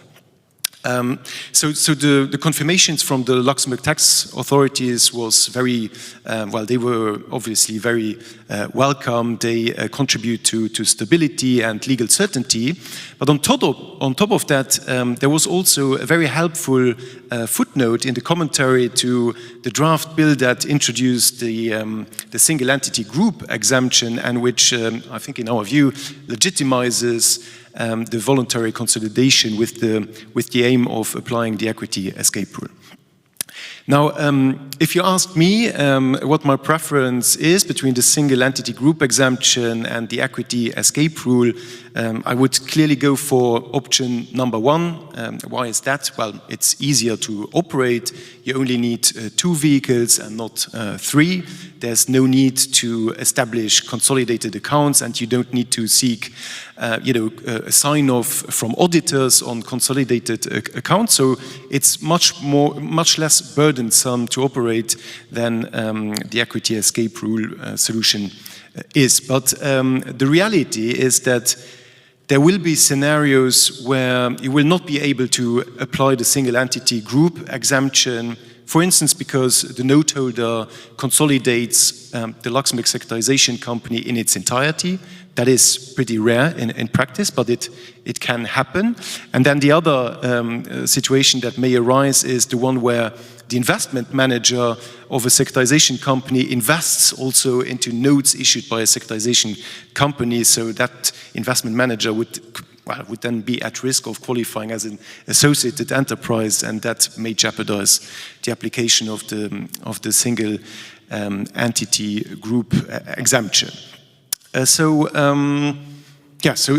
it's I think it's still a great solution. The equity escape rule. I think to me it's a nice fallback solution actually, and also the beauty of this exemption is that it is actually irrelevant. So the status of the note holder is irrelevant. So even if they qualify as associated enterprises of the Luxembourg securitization company, well, you will be able to apply the equity escape rule. So we heard already at the beginning that in the first, let's say, 14, 15 years, there was really no reason to talk about tax in a securitization context. And then there was this uncertainty that came, and we had lots of discussions on taxation in securitization transactions. But Luc, did the tax authorities actually contribute to that? What experience do we have? No, as advisor, we were a bit concerned about the rules, because we need to write opinion or memo, and so we need to provide our opinion. But in practice, we have not seen tax authorities questioning securitization vehicles. And so recently, we have invited head of tax authorities in one of our events, and he said he's not aware of a Luxembourg securitization vehicle paying a significant amount of tax. So no, so far we have not seen tax authorities challenging the tax return which has been filed since 2019. Many tax assessments have been received, but they are temporary, but we do not expect much challenge from the tax authorities, and their attitude is much more business friendly. They know that the section market is important for Luxembourg. And also there are some room for interpretation of the interest limitation rule. So it's not black and white. So that is why you have, as a professional, tax professional, you can influence the way you structure to make the structure more robust. And also we have seen the tax authorities being flexible, because sometimes preparing tax return of section vehicle can be a bit cumbersome when you invest in multiple layers of structure which are transparent for tax purposes. And so we have seen tax inspector accepting a much more pragmatic approach to prepare the tax return. So I would say so far tax authorities has been pretty business friendly. Yeah? So I would not be too concerned from the attitude of tax authorities. Which doesn't mean that you can file whatever, right? So maybe that's a point that I would like to add here. They are more pragmatic and business friendly, but from my experience as part of the audit, I can see that there are securitization companies that file, I would say, adventurous tax returns. They tick boxes that don't apply to them, and I think the fact that they are more pragmatic doesn't mean that you can file anything. And I think that's also important in context of the two options that you guys mentioned, right? You need to do the tax return correctly if you want to apply one of those rules. All right, so that was really the most tax technical that we're going to get. Now it's going to get more transactions focused. We see the world is getting more complicated, right? Regulation is getting more complicated, tax is getting more complicated. At the same time, Luxembourg tax in this context is getting easier. At the same time, there's a lot more challenges. And I don't want to really go into the details what those challenges are, but what do we see in terms of securitization transactions, and how does the Luxembourg tax environment apply in that context? Mathilde, the majority is still classical securitization transactions, right? Exactly. So indeed, we've been talking quite a long time for the past years about transactions which were potentially at risk, or where we had a bit to turn our head around from a tax perspective, how to structure them properly in order to avoid any tax exposure in Luxembourg. And it was a bit the tree hiding the forest of all the other securitization transactions which were not an issue from a tax perspective in Luxembourg. And we decided today just to also take a bit of time, a few minutes, just to mention them again, to remind the audience and also the Luxembourg market that in the vast majority of the transactions that we tax lawyers do advise and review, it is not necessarily a problem, or tax-wise, we can confirm you that they work. So many of them, you might be familiar with them. The first one that we frequently see, which is still, even after the introduction of the 8 rules, is very active in Luxembourg, is the securitization of NPLs, non-performing loans. We at LuxCMA have been advocating quite very early on how to consider these transactions, applying a symmetric approach, applying also the interest rate of return. There are many accounting, IFRS standards and arguments to consider that these transactions could be structured in Luxembourg without triggering material or significant tax exposure. And we still, after that, see them a lot in Luxembourg, mainly banks who are securitizing NPLs in the ramp-up period, and they are still doing that on a daily basis. Other type of typical transaction we see a lot are the repackaging structures of their assets, for instance, CMBS, ABS, asset-backed securities. Here as well, from a tax perspective in Luxembourg, you can structure them in a way that they should remain tax neutral. Also, receivable securitizations are still very much ongoing in the market. Also, other typical securitization transaction that we witness a lot, even if it's a bit more the trend in the UK, but in my opinion, this is an asset class which will peak up as well in the next couple of months and years in Luxembourg as well, are performing loan securitizations, where you would have mortgage loans, business loans, which are securitized to free up capital. And these transactions, that including with new loan origination, which is the one I wanted to mention, are really also developing quite well in Luxembourg. Even if they are more used, the loan origination in other jurisdictions, there are certain reasons for why as well, especially because we are still in Luxembourg within the European Union. Sorry for the Brexit. Before that, eventually, it was a trend to have the loan origination securitized out of the UK. They have the legal framework for that. You can also do it out of Luxembourg. And there are many reasons which the next panel, I'm pretty sure of it, will mention about it. The flexibility of the legal framework of securitization vehicles allow these kind of transactions to be also sourced out of Luxembourg. And from a tax perspective, they are not an issue. Other ones that we know and see, synthetic securitizations, leasing, financial lease, well, operational lease, let's talk about it. Not everyone agrees whether it should be tax neutral or not, but we can find solution as well. It's just a question of structuring it in a proper way. I would say the key message here is when we take our time to delve into the technicality and complexity of the transaction and the agreements, we always find really good and strong argument and solution in Luxembourg to maintain the tax neutrality of the vehicle. And I think this is the key message we want to vehicle here. Yeah, and the law got changed a little while ago, right? And Franz, I think you have some experience with the CLO transactions, which might be interesting also.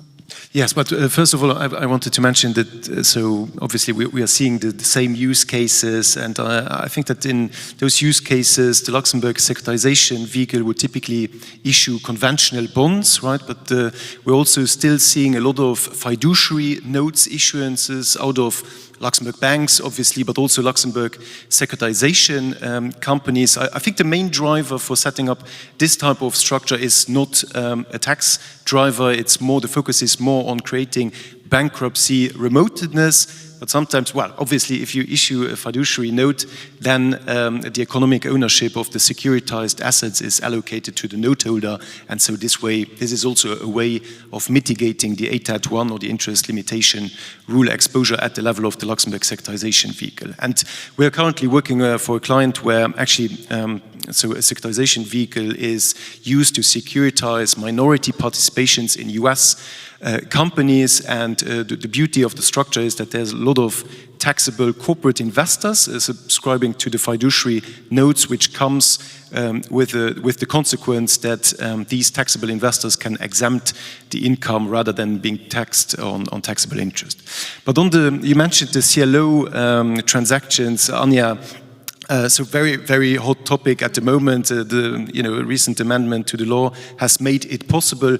We now have the right tax regime to maintain tax neutrality in Luxembourg. So we mentioned the single entity group exemption. We have the equity escape rule, which we have applied at the level of risk retention vehicles. So I would say that, well, I wanted to mention that, and I'm sure you're all aware of that, but Ares launched a CLO using a Luxembourg structure, so that's in the public domain, and I'm pretty confident that this will give a very strong boost to the CLO market in Luxembourg. So on the direct tax side of things, I think we are very safe, but it's not all about direct taxes. Mathilde, I think in preparation for this panel discussion, you also had some VAT-related issues in mind. Exactly. So as Luc mentioned before, and also Franz confirmed, from a direct tax perspective, over the past couple of months, many practitioners we were able in the Luxembourg market to obtain certain tax confirmations from the Luxembourg direct tax authorities on certain securitization transactions, especially on the equity escape rule. From an indirect tax perspective, as you all know, you cannot fetch these rulings. It has always been a discussion in the Luxembourg market and also comparing with our biggest competitor, Ireland, what about the VAT treatment of services rendered to a securitization vehicle? We have a fair amount of clear guidance also from case law on certain aspects of services rendered to securitization vehicles, management services.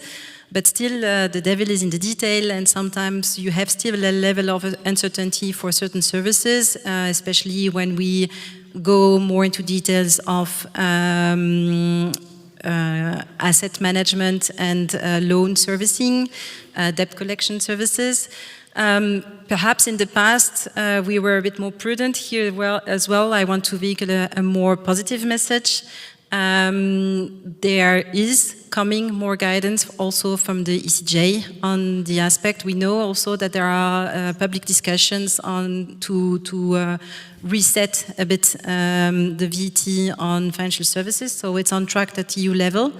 Plus, I would say, in my experience on the files that I have been advising, again, when we all take the time to have a look at the different services which are rendered and the reality, the economic reality of the services, then eventually you can start to enter into discussions about a composite supply of services. And the answer to the question, is it exempt, might be yes.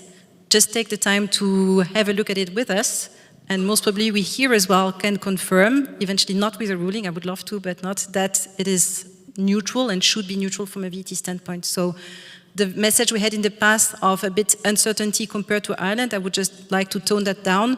It is not entirely true anymore, and we can be a bit more assertive. Well, you know how we tax lawyers do issue our opinions, so still with a bit of qualifications, but we still can issue some opinions. Now let's look at a setting that is not totally new for the use of SVs, but I think it became more popular in recent times, and that's the use of securitization companies in context of an investment fund. Yes, thanks, Anya. Indeed, in the recent years, we have observed a growing trend in Luxembourg, where we can see more SVs, securitization vehicles, held by investment funds, especially to invest in debt. So that's not completely new, but it's no longer only for certain types of investors, historically German institutional investors, but it has extended to pan-European investors or sometimes even beyond Europe. So the base case, I would say, is the case where you have a Luxembourg fund, opaque fund for tax purposes, funded by equity, holding the SV that is funded also by debt. And the advantage of having an opaque form for the fund is, among others, for investors to avoid complex look-through tax reporting. Equity funding also saves some regulatory constraints at the level of the fund compared to a situation where the fund would be indebted. So you shift the debt to the SV.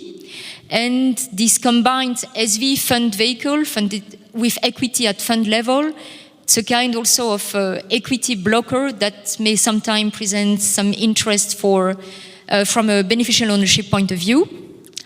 Now, looking at the SV itself compared to another Luxembourg fully taxable company, it also has the benefit of not being subject to transfer pricing requirements, which may also present a financial benefit for asset managers operating in low margin fund debt strategies. And last but not least, of course, those SVs, being not financial undertakings, remain subject to interest limitation as depicted by Mathilde. But there are ways to manage that depending on the accounting method, the type of income, the funding instruments. But all in all, it's indeed true that we have to be very cautious and analyze the transaction and the setup to ensure that income and expenses properly offset each other for tax purposes. Yeah, in the fund structure, sometimes we see the SV section vehicle below the fund, but sometimes also as a feeder vehicle, particularly when some investors prefer to subscribe debt compared to investing directly in the fund, and it's particularly true for insurance company and German insurer, because it seems that for Solvency II is more favorable to hold debt instrument compared to equity instrument. Maybe to add to that, we are now starting to see securitization companies being used in a totally different context when speaking about funds. So, very often sponsors of asset managers, they will offer important investors in their fund the possibility to co-invest via an additional vehicle at a more beneficial economic terms, so no carry or a lower management fee. They very often do that by means of setting up an additional investment fund that has the benefit of benefiting of the exemption of VAT on management fees. But that is a setup which is pretty costly and difficult to run. So the alternatives that you have are using a corporate vehicle, non-fund, or a partnership which is a pass-through. But that also comes with its complexities, right? You will have VAT on the management fee, you will need to deal with potential withholding taxes on payments to the investor. So we've seen in the past the use of securitization companies, and not only securitization companies, but compartments thereof that were being used by the fund as the master investment platform to allow co-investors to come directly into that compartment. The benefit of doing that is that to the extent you're able to structure it appropriately and you obtain a neutral tax base, you will have no withholding taxes on any of the payments, and you will be able to benefit of the VAT exemption on management fees. This is just to say that I think sponsors should keep securitization companies in mind when thinking about their structures. And then we also see more exotic assets that are being securitized, right? That's true. Maybe before I get there, just another point on the investment fund world. So you mentioned the securitization vehicles being used as, securitization companies being used with different compartments which can host certain investors. There's the feeder vehicle option. We have now seen also, or we've been discussing the option, in a co-investment context to set up a Luxembourg SCS or SCSP, which benefits also from VAT exemption on management services to make, to operate as a co-investment vehicle. So looking at, what we can securitize, I think the spectrum has become extremely broad. Now that we have the new exemptions, that one exemption has been clarified, and then we have the new single entity group exemption. So for instance, with the team at A&O Sherman, we're seeing securitizations of carbon credits, we're seeing crypto assets being securitized. So we're no longer limited to the securitization of interest income generating assets, and I think that's really good news. In terms of example, yeah, so I would say everyone has its own experience and some exotic, more or less transactions. So personally, recently I have seen a section vehicle which will be set up to securitize artworks. So the idea is pretty smart, because they say, or the arranger is saying, around the world you have prestigious museums, but they have limited resources to buy new artworks to enrich their collections. And so the idea is to have the section vehicle buying the artworks, but the safekeeping will be transferred to the museums. It will exhibit the artworks. And so the idea is that when your artwork is exhibited by a prestigious museum, this will make the artworks more appealing, and so will drive the value up. And so at some point of time, the objective is to sell the artworks with a gain. And so investors will be repaid the amount they have invested in the section vehicles. And as the artwork can be in the hand of the museum for a very long period of time, the arranger will organize some kind of liquidity mechanism between investors for investors to cash in before that the artwork is sold on the open market a few years after. So you can see people have ideas of using certain vehicle for different type of assets, just to satisfy some needs they have identified in the market. And we will probably see more exotic things coming. We're reaching the end of the panel. Overall, how would you summarize the current situation and the potential future of taxation in context of structured finance? Mathilde, your views? It's a bit difficult to wrap up this panel, but let's try to find some positive, conclusive remarks.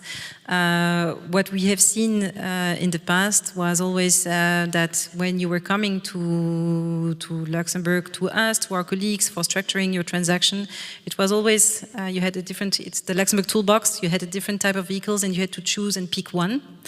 And it was either or.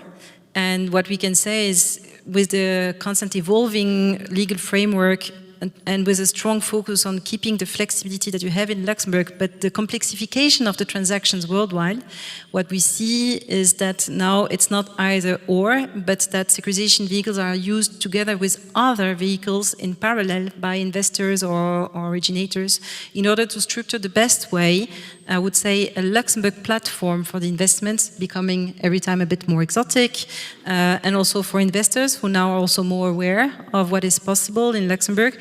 So I would say we have still, I would say, a good journey in front of us of possibilities. It's getting every time more interesting and more complex, but with easy solution from our perspective. So a lot of work coming ahead for the Luxembourg market, because I think we can propose even more tailor-made solutions to the clients and investors and originators. So, I hope we managed to give you an overview of the relevant tax provisions without doing what tax people usually do, bore you to death. With that, we're concluding the panel. I would like to just say one thing that maybe is the closing summary. We will see a lot of innovation in structured finance, securitization transactions, and the taxation framework is ready for that. And with that, I think we can go into the coffee break, right?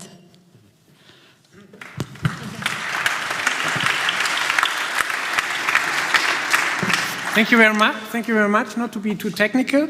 In cautious of time, we will skip the coffee break. I'm sorry for this. We need to continue. No, it's a joke. Huh? We have a coffee break, 20 minutes, some refreshments, and then we come back here. Thank you very much. We see us then. Yeah, I hope you had a good break and some interesting talks during the coffee break. So the next panel will discuss whether there are areas of convergence between investment funds and securitization structures.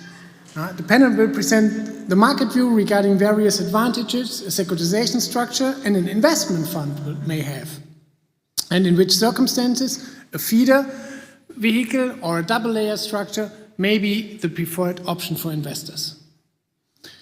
They will also discuss the influence of technology on these structures from a reporting or from a compliance angle.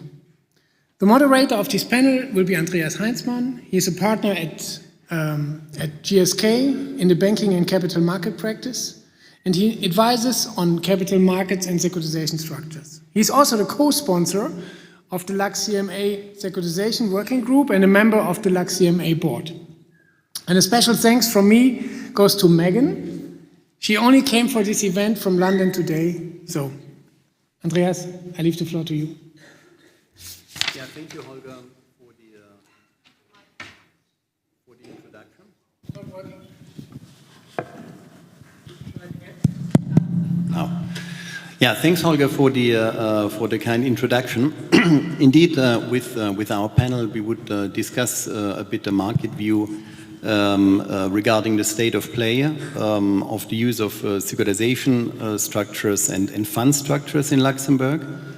I mean, originally fund structures, securitization structures, they were rather separated, but over the last years, in particular with regard to the introduction of the AFMD, we see more and more parallel or double layer structures with funds and securitization companies.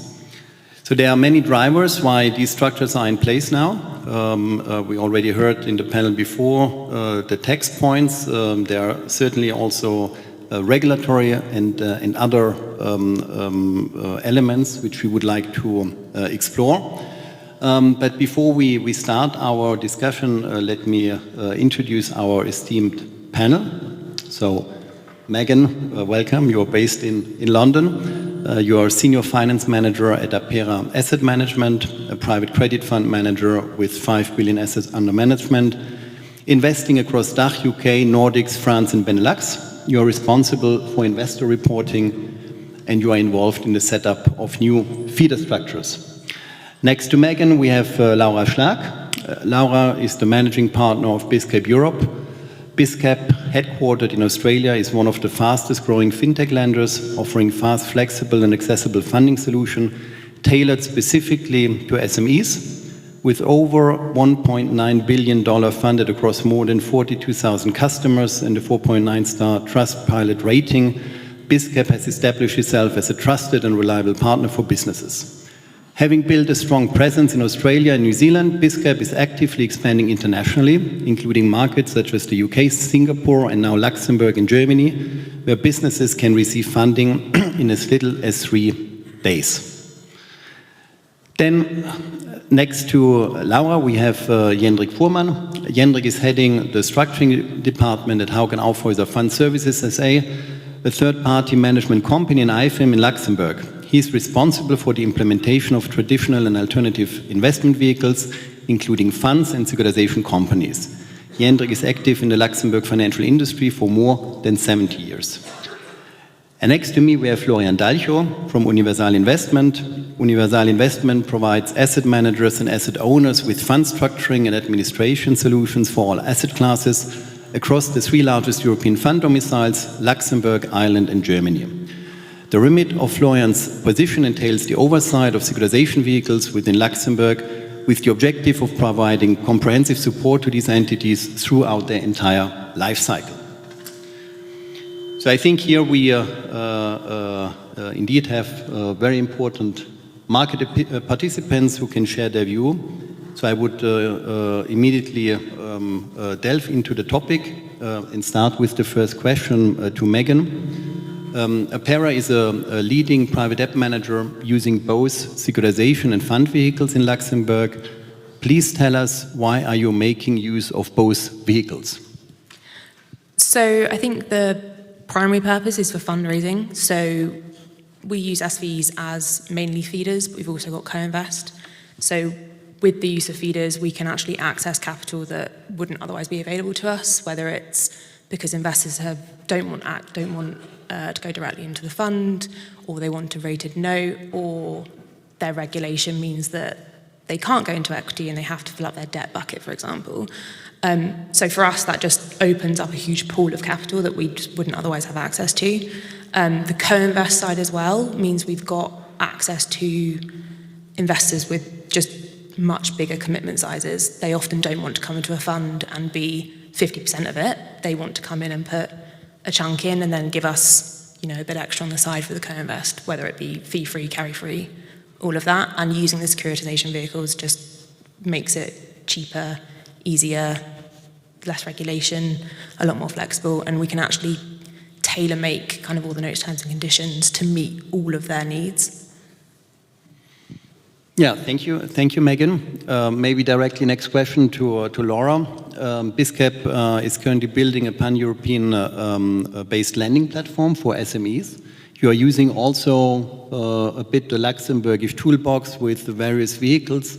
Could you maybe tell us a bit how you are structuring your platform and what the main challenges are?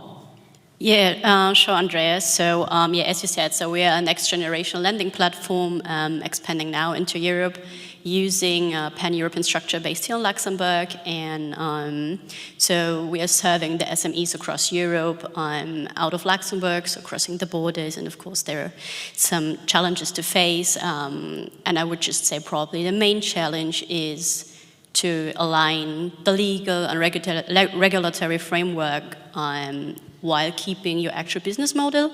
So you have to consider that your business works while literally making you fit into the regulatory box, and that across different jurisdictions. So that I would say is the biggest challenge. Thank you. That's obviously the market side, but we have obviously in Luxembourg also the operational side. And Jendrik, as head of structuring at Hauck & Aufhäuser, you see many different investment structures. Could you please explain a bit what the typical considerations are for the investors to choose a fund or a securitization vehicle or both of them? Yes, as you can see from our company's name, we're actually a fund services company, but since almost 20 years now, we also offer securitization vehicles as an add-on service, and it's quite important for us because we can combine fund structures and securitization vehicles in a very good way to offer further solutions for our clients. And when it comes to the question if an investor invests into a fund or a securitization vehicle, we often have the case, like also Megan said, that certain investors cannot directly invest in an investment fund for several reasons. We have investors that have certain investment quotas, and quota for funds are already closed. They cannot invest in it. We have a reason regarding solvency to lower capital requirements when using a securitization vehicle instead of a fund. And another reason, for example, is that we have investors that need to have their investment in custody. But most of our alternative investment structures do not offer that possibility. So to just give you an example of a structure that we have in place with multiple layers is that we have a German target fund. It's a real estate target fund. And we have a German insurance company that want to invest in that target fund. But the investor does not want to directly go into the fund, but he wants to hold the asset in a German master fund. The master fund has the problem he cannot invest in the target fund because he cannot hold the investment in custody. So what we did is we put another securitization layer in between of the master fund and the target fund. We were issuing notes that the master fund can hold in custody, and with the issuance proceeds, the securitization vehicle invested into the target fund. So that's an example of a multi-layer structure, including a securitization vehicle. Yeah, thank you, Jendrik. Maybe similar question to you, Florian. Universal Investment is one of the leading fund service platforms in Europe. So main focus is most likely on funds. But in particular in the alternative asset space, I understand you are also using securitization vehicles. What is your view on regarding the main considerations to use either a securitization vehicle or a fund? Yeah, surprisingly, it's not really different to the considerations which has been explained by Jendrik just a couple of seconds ago. So if the client's asking for our securitization vehicles, we are providing it. So the client in this case is the driving position in here. And what are the considerations they are looking for is that we are repackaging, for instance, fund, as explained by Jendrik in this case. We are not only doing this with funds in this case, also direct alternative investments, as already mentioned, is one of our target groups. So in this case, if there are investors are coming up, want to invest or participate in the alternative investment environment, and they have regulatory concerns to invest directly, so we provide an securitization vehicle as a blocker level within between. And from this point on, some of these investors are allowed from their local regulator to invest into certain instruments, whatever. Other drivers which are taken under consideration setting up a securitization vehicle are the flexibility which securitizations we are providing. For instance, if we are thinking about adding an additional rating on these notes, which makes it maybe in a different classification for our investors. Other considerations and points which has to be considered are the listing at the exchange, for instance. This is also something which we were providing in cooperation, for instance, which we have already had here in presence. The Luxembourg Stock Exchange, there's also some possibilities where some securitization vehicle will be listed.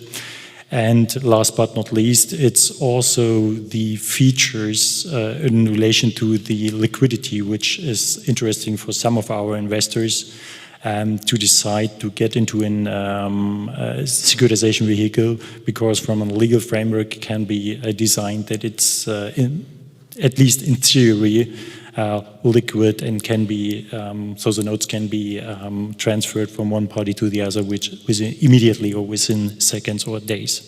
Mm-hmm. Well, there seem to be quite a few regulatory, also tax questions, which need to be considered. Jendrik, maybe from your experience, can you shed some light on, so to say, the main differences when your clients are saying, well, we would rather need to use a fund or a securitization vehicle? Are there a few points you can maybe mention? Yeah, I'm not quite sure if there is still someone from the regulator side in the audience, but let's be honest, a fund is regulated very heavily in the meantime. It's burdensome sometimes. We're not only dealing with the major regulatory topics from the AFMD, but in the last couple of years we have further topics. For example, one really big issue was the SFDR. Heavily impacted our regulatory issues, but we also have some, let's say, minor topics like the RCRR concept, where we have to do certain reports. We have the self-assessment questionnaire that needs to be filled in for funds. So a lot of topics from a regulatory perspective when it comes to investment funds. On the securitization side, on the other hand, we have to differentiate a little bit, because we have securitizations that are more or less not regulated, that are only subject to the Luxembourg securitization law. But of course, depending, for example, on the targeted investors, do you want to target retail investors, do you want to distribute in different countries, then it may be the case that the regulatory issues become more and more by being regulated by the CSSF. The need of a prospectus can be a topic, or EU securitization issues. I'm a quite lucky guy, because most of our securitization vehicles are not regulated, very lightly regulated, and as we in most cases use the vehicles as an add-on for the funds, it's also very important from a cost side, because otherwise double layer structures and fund repackaging would not be very efficient and cost efficient. And maybe one additional question in that regard, because you are saying, well, the securitization vehicle typically is used when it's unregulated, but in some scenarios, securitization vehicles, they can also qualify as an AIF. Can you maybe say a few words on that as well? In which context that would happen? Yeah, we never had an issue with that, but you have to take that into consideration from the very beginning. So what we actually do for all our securitization vehicles is make a self-assessment at the very beginning, document that it doesn't qualify as an AIF, and the AIFMD says that certain special purpose vehicles are not in scope. And usually we make a check on the securitization structure. For example, most of our structures do only issue debt instruments. So this is one criteria where the regulator says that's a point that the vehicle does not qualify as an AIF. We have to check that we do not have a kind of investment policy and active management compared to an investment fund. And last but not least, we actually write in the constitutive document of the vehicle that we do not qualify as an AIF, and that's our transparent stamp that we are fine. Megan, from your experience and with Apera, how are you dealing with these things? In particular, how are you using the vehicles to have double layer structures? Is it a kind of standalone vehicle? Are there any combinations? How is your setup? So we only use one SV as the sort of double layer. The rest of them are kind of the normal fund with a double LuxCo, Tokyo Holdco style underneath. But interestingly, the SV that we do use as the double layer is an English limited partnership on the top. Mm-hmm. As far as I'm aware, the reason being is that if we'd have used, say, a UK holding company, there would have been withholding tax. At the time, anyway, I think now the UK is working on, or has worked on, some new tax law, things called quacks. Not going to pretend to be an expert in it, so I think they're trying to get up in the curve, but generally speaking, then using a Lux SV meant that we didn't have any withholding tax, there was no regulation, it was significantly simpler to set up. So while we have an English limited partnership that ultimately invests in UK businesses, using the Lux SV was beneficial to us.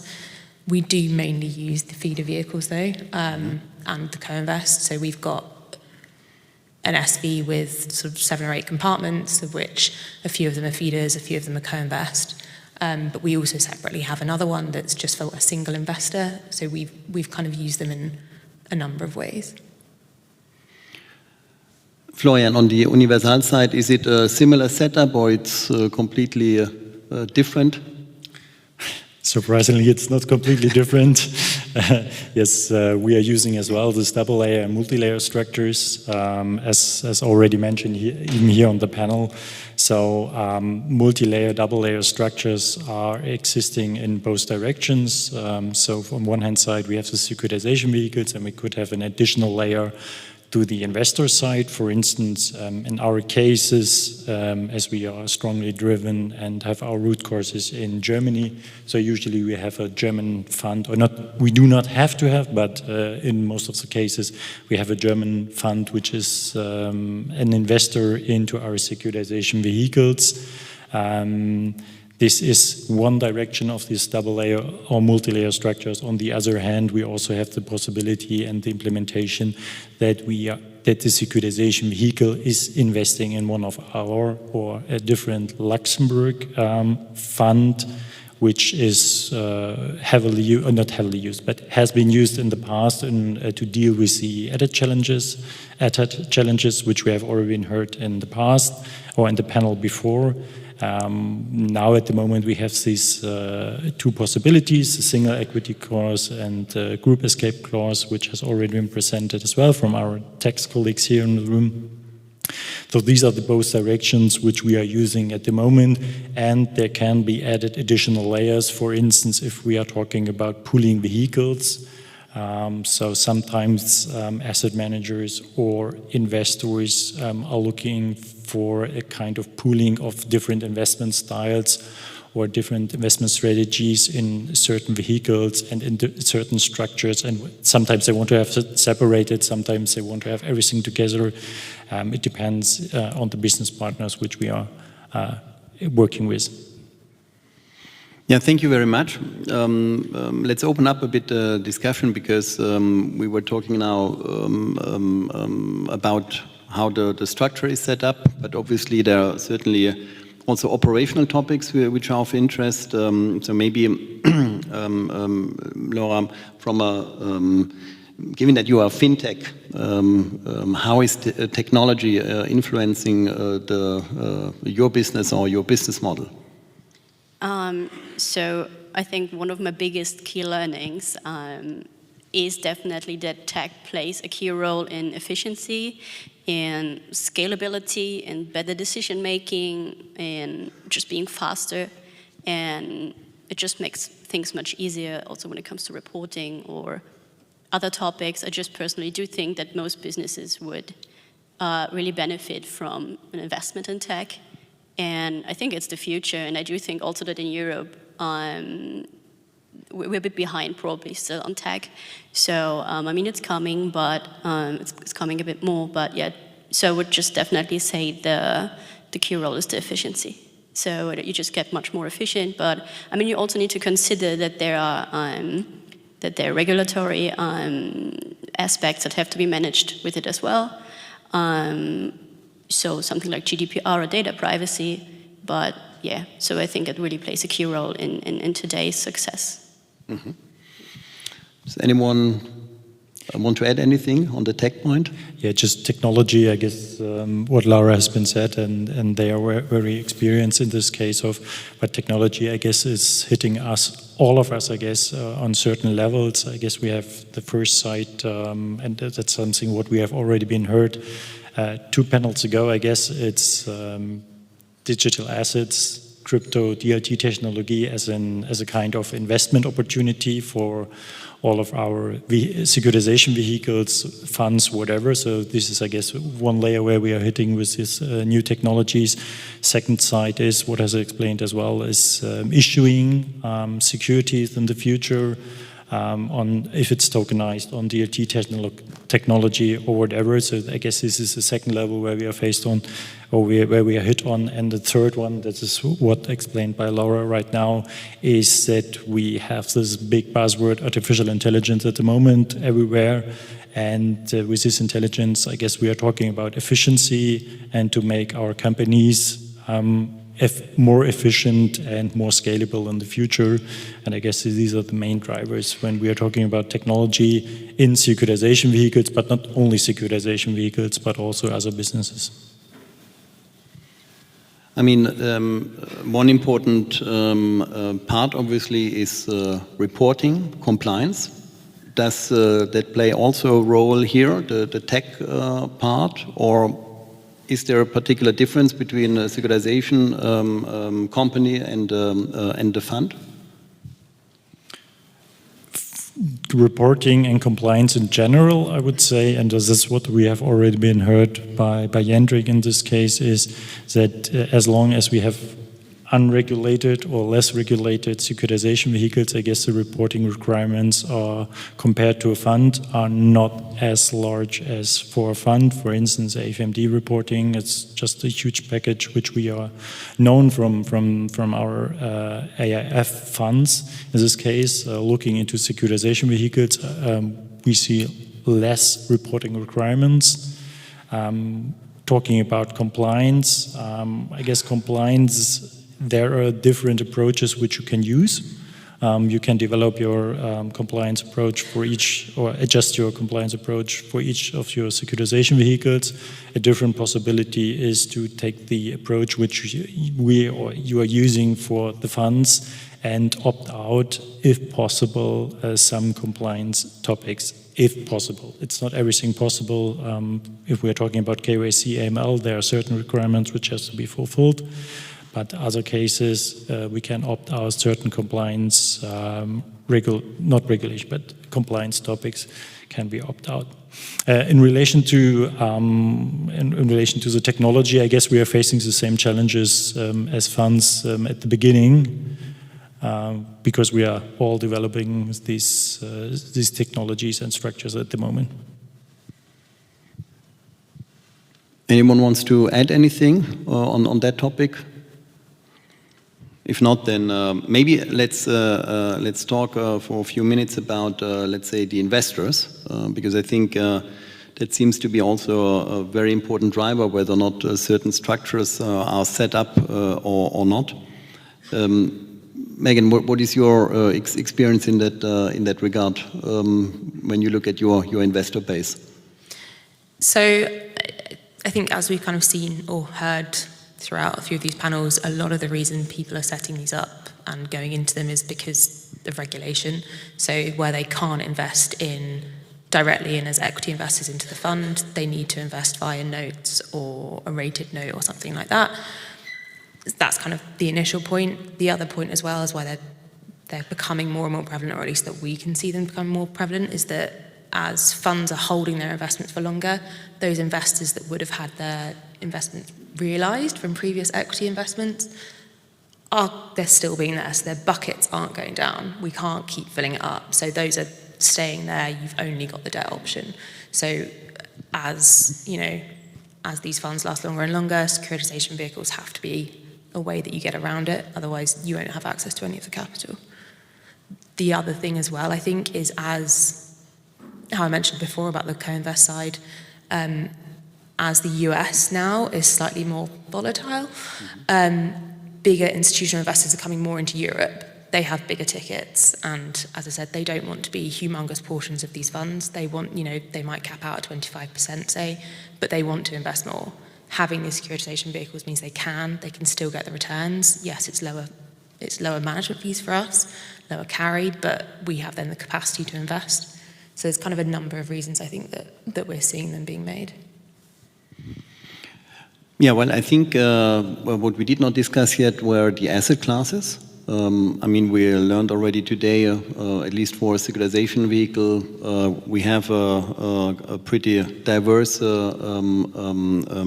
investment universe. Jendrik, from your experience, is there any particular advantage between a fund or a securitization structure regarding asset classes, or also are investors going into certain vehicles because they want to get an exposure to certain assets? Yeah, we still see that certain asset classes will be packed into a securitization vehicle, whereas others are suitable for an investment fund. We also saw that in the market survey from Holger earlier today.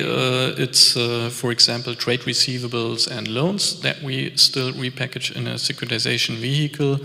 And to summarize it a bit, it's where we have predictable cash flows, where we have a homogeneous group of assets, and where we have assets that are quite standardized and easy to manage.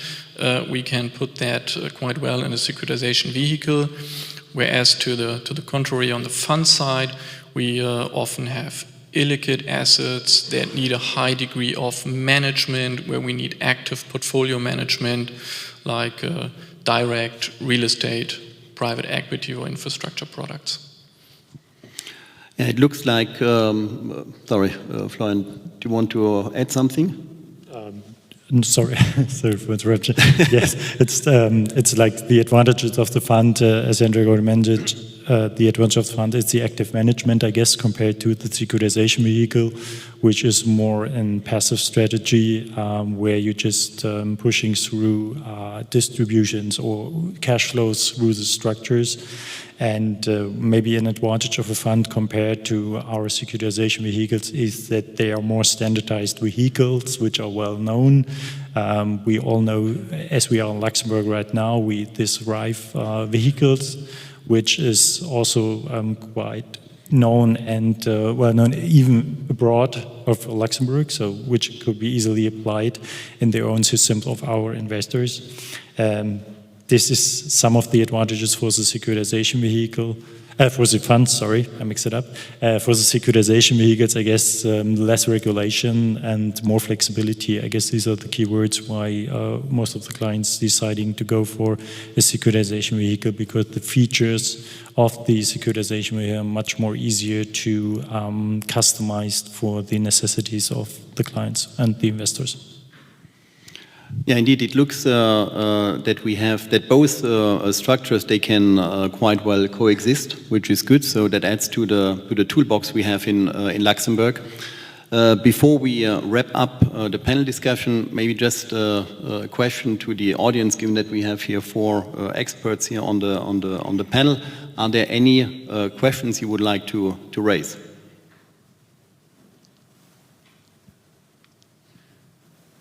It's too hot today, maybe. But then, yeah, I think we nailed it down quite precisely, where, so to say, we have some blurred lines and where we have clear, so to say, differences between the two structures. Maybe as a final question to the panel, and given also the title of our panel regarding convergence of funds and securitization, how do you see the securitization and fund market converging in the next 2 years? Jendrik, do you want to start? Yes, I think one topic we already heard today is that we do not have to struggle with the interest limitation rule anymore. When it comes to fund repackaging, that was really a burden. We had certain projects that we did not implement due to the interest limitation rules. There are ways to structure it that it's not a problem, but it's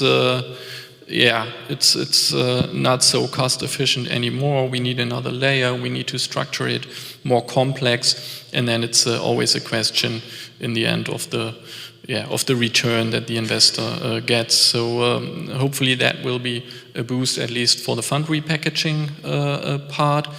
Additionally, I think we get the feedback recently from clients from the markets, from insurance companies, that we are also in the process of setting up insurance products. So we have requests from insurance companies to actually repackage a fund, issue debt instrument, and use those instruments for insurance product, life insurance product, or other products. So that's currently what we see, and we think this is also a combination that can be used in the future. Yeah, I don't know. Laura, do you want to continue with your final conclusions?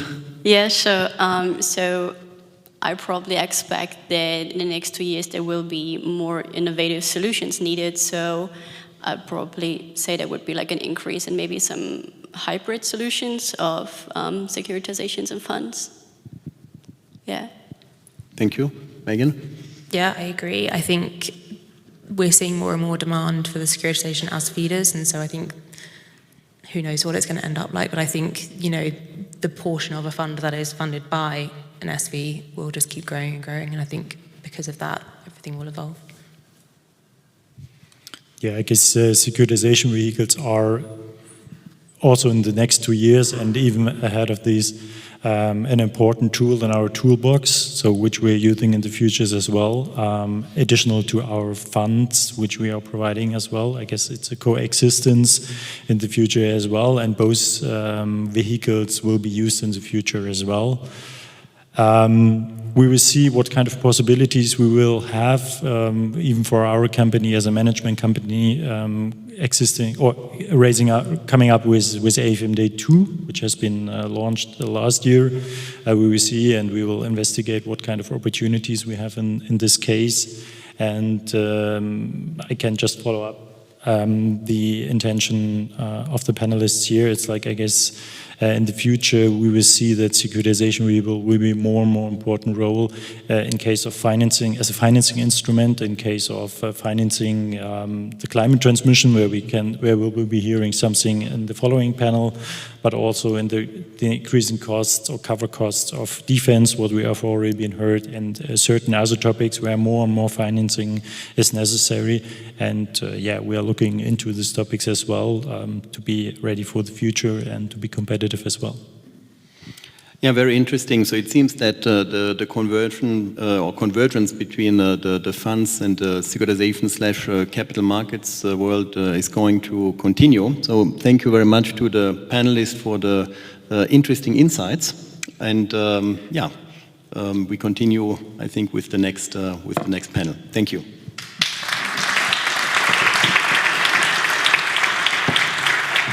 So thank you very much. It's always good to see that the successful fund world and the successful securitization world, combining them together, bring additional advantages to the market. Many thanks. Hendrik, a little bit, some present. Thanks. Megan, you can keep this in the chat, no problem. Oh yeah, thanks.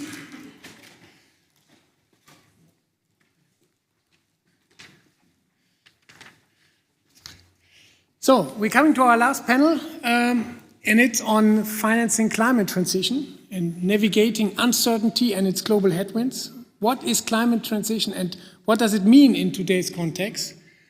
This is the question which we'll answer by the next panel, and with the support of our guests, we will explore the concepts and the very practical applications of this fundamental pillar of sustainable finance. Vanessa Müller, partner at EY Luxembourg, will be moderating the panel, and she's leading the ESG practice at EY.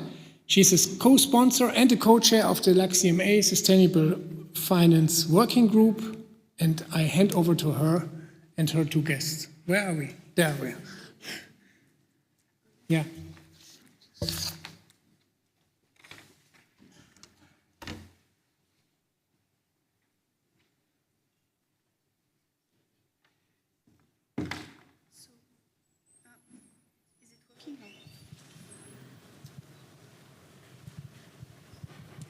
Better now? Yeah. So good afternoon, everyone. We are the last panel. I know we're a bit late, so we are trying to make it, we'll try to make it as efficient as possible. I'm trying to look for my panelists over there. Maybe you already want to join while I'll be introducing. So as Holger said, we are going to speak now about financing the climate transition, especially looking at how we navigate uncertainties in today's context. In this panel, we'll have the opportunity to explore a little bit how capital markets can support the transition to a low-carbon economy, the role of public and private actors, also looking at the tools and the frameworks needed to scale credible transition finance. The topic is very true. Again, we'll see despite the context in which we evolve and also far away from how we usually address sustainable finance, that is via regulation, which we know today is a bit challenged. So I have the pleasure to be joined by two distinguished experts who bring deep experience from both the policy and the market perspective. Elia Triple currently works as a counselor to the director in the OECD's Directorate for Financial and Enterprise Affairs, where she advises senior management on sustainable finance, private finance for development, and EU affairs. Prior to joining the OECD, you were responsible for greening the EU COVID-19 response at the European Commission. And before the onset of the COVID-19 crisis, you were leading the team for sustainable finance in DG FISMA, and were, amongst other things, in charge of the development and implementation of the Commission's Sustainable Finance Action Plan and the EU taxonomy. So I guess we'll have a lot of expertise here. Thank you, Elia, for joining. Chiara Caprioli, a well-known face also here in Luxembourg, is the regional head for Middle East, Africa, Southern Europe, France at the Luxembourg Stock Exchange, having more than 20 years of experience in business development, capital markets, and sustainable finance. You specialize in the listing of debt securities with a particular focus on green, social, and sustainable fixed income products. You also managed the launch of the Luxembourg Green Exchange, well known here. And you're currently in charge of expanding the company's international recognition and client base around sustainable products, also being actively involved in various industry committees and working groups in the field of sustainable finance. I think we should directly jump into the panel. We wanted to have two aspects. The first one is a bit further explanation on what we mean with climate transition and financing also climate transition, and then going into the practical applications in that space. I'll start with you, Elia. Setting the scene, can you please introduce a little bit the concept of climate transition in more details? What does it imply? What is the nature of the projects also that need to be financed? And what are the expectations from a public institution's perspective and the private sector accordingly? Do I have to? Oh, it's working. So I was going to ask if I need to turn it on. So I think most of you are probably quite familiar with the general concept of the climate transition, so I won't go into too much detail. I'll just emphasize one thing, which is that when we, at least at the OECD and at the IEA, think about climate transition, we think about a structural shift in the economy. So instead of thinking about kind of a linear change or like incremental adjustments in specific economic sectors, it's really about rethinking the way in which we do our economic activities. And so that requires us to develop new markets, to phase out legacy systems that no longer work. And to achieve those two things, obviously, we need to fundamentally reallocate capital. That's kind of the basic principle. And so the nature of the projects that need to be financed is essentially why there is such a huge need for private capital to be mobilized for the transition. Because generally, when we look at projects for the climate transition, so I'm talking about climate mitigation or what we call net zero, but also climate adaptation and resilience, projects generally are very large. They're large scale, they're capital intensive, often it's infrastructure projects. It's things like transmission grids, electricity storage, renewables, industry decarbonization, which of course is very tricky, nature-based solutions. And a lot of these projects carry very high upfront risks, and they have relatively long time horizons. So it can be difficult to get the private sector involved, and in particular because a lot of the investment that we need to carry out needs to happen in emerging markets and developing economies. That's really where the largest proportion of investment needs to go. We just published a report earlier this year. It's our annual global debt report. We had a special chapter on the climate transition. And our modeling shows that just to reach the Paris goals, so mitigation and adaptation, we're not talking about sustainable development or economic growth, just those two goals, we would need $10 trillion in addition in emerging markets and developing economies until 2050, which is a huge amount. And of course, the vast majority of governments in those jurisdictions don't have the fiscal space to provide those funds. And so that brings me to the second part of your question, which is what is the role of the public sector and the role of the private sector? The role of the public sector is to deliver credible and long-term policy signals. Because I think, as all of you know, investors need regulatory certainty over the long term, which unfortunately is not what we even have in Europe at the moment on the sustainable finance agenda, and even less when you look at emerging markets and developing economies, where you have much higher legal risks, political risks, potential political instability and regulatory uncertainty. So really the key role of governments is to try and provide that foresight and that stability. Also to handle the social aspects of the transition, because those types of projects are even less profitable with the way in which we would usually calculate. So there the scarce public finance that you have probably should be used for that rather than for climate projects. And so then comes the private sector, which is, everyone's betting on private capital to solve the issue. But that's really where kind of the innovation, the scale, and the financing is. And so I'm sure Chiara will go into more detail. But from our perspective at the OECD, the way that we look at it is that, the key things that need to happen across the private sector is to align investment strategies with net zero, adopt credible transition plans, disclose climate risks, create financial products for the transition. And of course, in emerging markets, that also means public-private partnerships and blended finance. Well, thank you. You mentioned a couple of inherent challenges to climate transition. Now we also know the context in which we evolve currently. How would you assess the impacts of the current headwinds, the geopolitical context, specifically on financing climate transition? I think we can look at it kind of from two perspectives. I mean, there's obviously the reality, which is a bit gloomy, that there's a lot of geopolitical challenges and macroeconomic challenges. It's complex. It affects the cost and availability of capital, and even more so, again, in emerging markets and developing economies. There's obviously rising interest rates, inflation, which is particularly difficult for climate-related projects, which are capital-intensive. But on the other hand, there is also, I think, an opportunity, because I think, again, one of the key lessons that we learned over the last couple of years is that not having energy sovereignty is a fundamental risk for Europe and for advanced economies. Obviously, renewables can be a solution to that.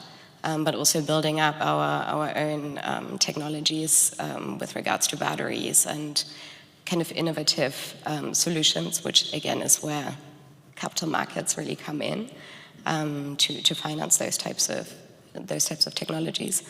And in particular, because we really have seen how these the ongoing conflicts that we have have affected also our availability to just produce what we need to produce for our climate projects. Notably anything that includes critical minerals, which is pretty much every project that you need for renewables or electric vehicles and so on. So I think there's an opportunity there, and I no longer work in the EU, but I still follow a bit. I can see that it's a slow-moving machine. It's starting to happen, but I'm hoping that more will come out under the next MFF. Yeah, so this weekend will indeed follow closely. You touched a bit already upon, how public and private organizations act and what role they have to play. But can you maybe develop a bit further on how they want to support climate transition, how they can support climate transition, and obviously what is the role of the OECD more specifically in that context? Yeah, I mean, maybe I'll start with what we do, because I think it's pretty straightforward. I mean, the OECD, at the end of the day, we provide data, we provide policy analysis, policy recommendations, we try and help with international dialogue. Like at the moment in Sevilla, where it's very hot, and even hotter than here. It's the 4th Financing for Development Conference, which is a huge UNFCCC conference. It only happens every 10 years. So we try and kind of inform the negotiations in those spaces by providing guidance on credible transition plans, like climate alignment of financial portfolios, and blended finance products and so on.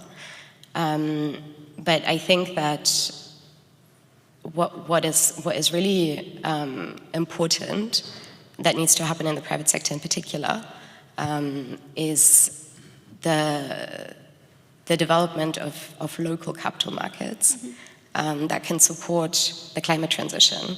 Because just going back to the number that I mentioned earlier, the 10 trillion that you would need just to finance the climate transition in EMDs, for the private sector to be able to fill that gap, bond markets and energy companies and EMDEs would have to grow 9-fold, which is a huge challenge. And so for me, I think, we've spent some time over the last couple of years kind of developing different parts of sustainable finance policy that can help the private sector step in. But I think one aspect that we really need to focus on now is how we can bring capital markets in, and not just in the EU, but also in emerging markets. Okay, thank you very much, Elia. We wanted also to look a bit at the concrete applications of climate transition and transition finance. I'll go over to you, Chiara. I'll let you obviously react also to what Elia just explained. So the Luxembourg Stock Exchange is the world leader in the listing of international bonds, as well as sustainable bonds in that space. What trends do you see supporting specifically transition finance? Okay.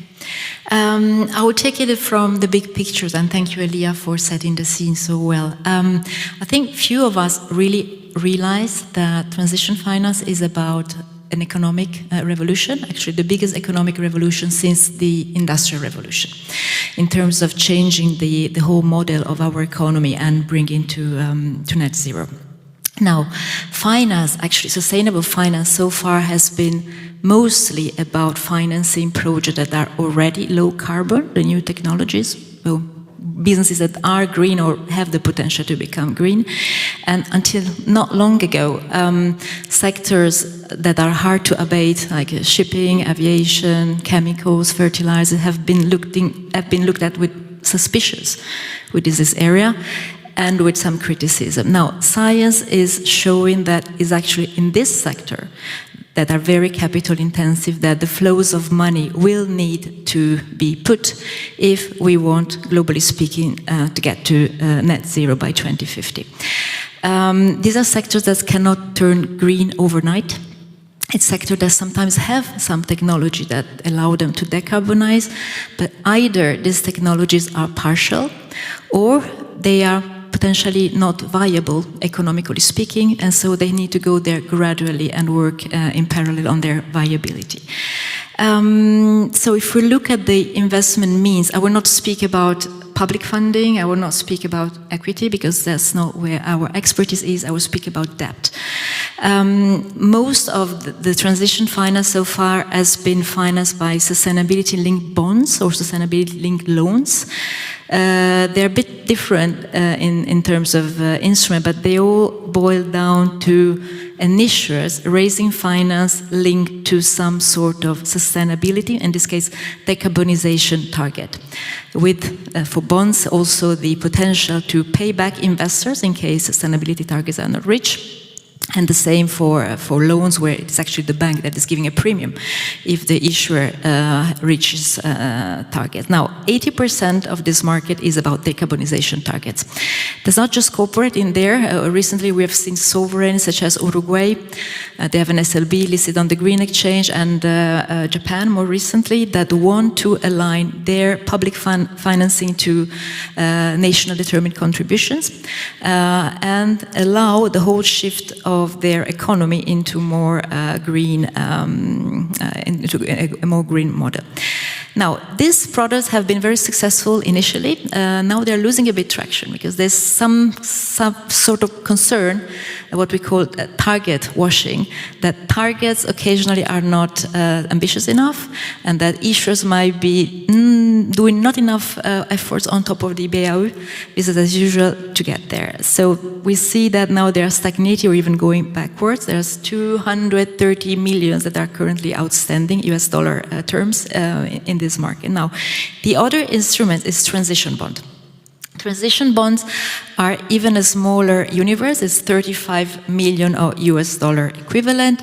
And there is a reason why the market is so tiny today, is that there are no transition taxonomy or limited transition taxonomy. As you know, the European taxonomy covers some of transitional activity, but not yet all of them.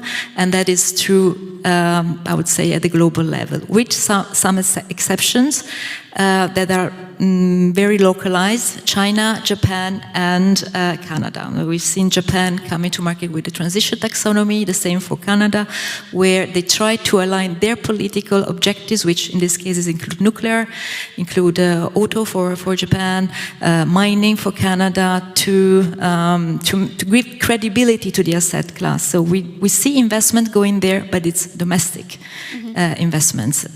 International investors are not yet looking at this transition kind of product as something that is sufficiently streamlined to be credible.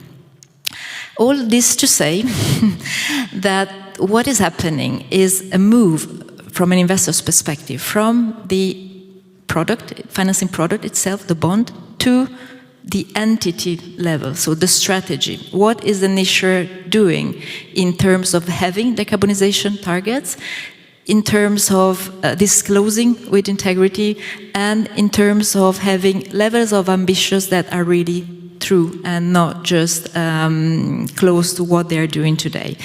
So I believe that investors are now coupling the two dimensions. They are, of course, looking at the bonds because they give a signal of where a company is investing in, but they're also looking in a mid to long term to what the issuer itself is doing. So the shift is really going on a much more holistic picture in the whole equation. Okay, I didn't know about the target washing, I must admit. Very interesting. So we understand there is a real need here. What is the Luxembourg Stock Exchange doing to support climate transition and transition finance? Yes, we're acting at different levels, and we're not the only exchange to be active. There's a whole kind of way of diversification in this new area.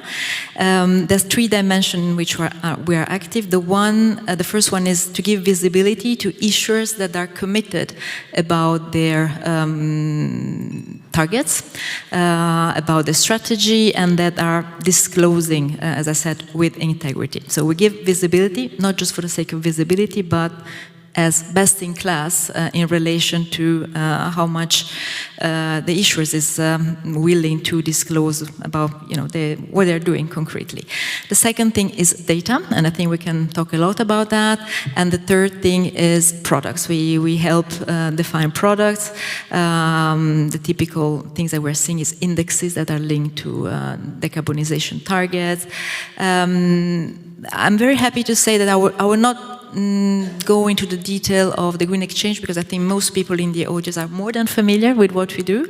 And of course, today the platform is already catering for transition bond and sustainability-linked bonds.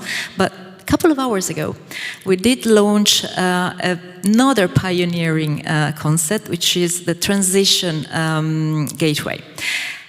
Transition Gateway is another data depository, but a very ambitious one. We are working with 4 data providers that are the most relevant one in the market. So Carbon Disclosure Project, Transition Pathway Initiative, Zero Net Tracking, and Science-Based Targets Initiative. Now, all of these data providers have something in common.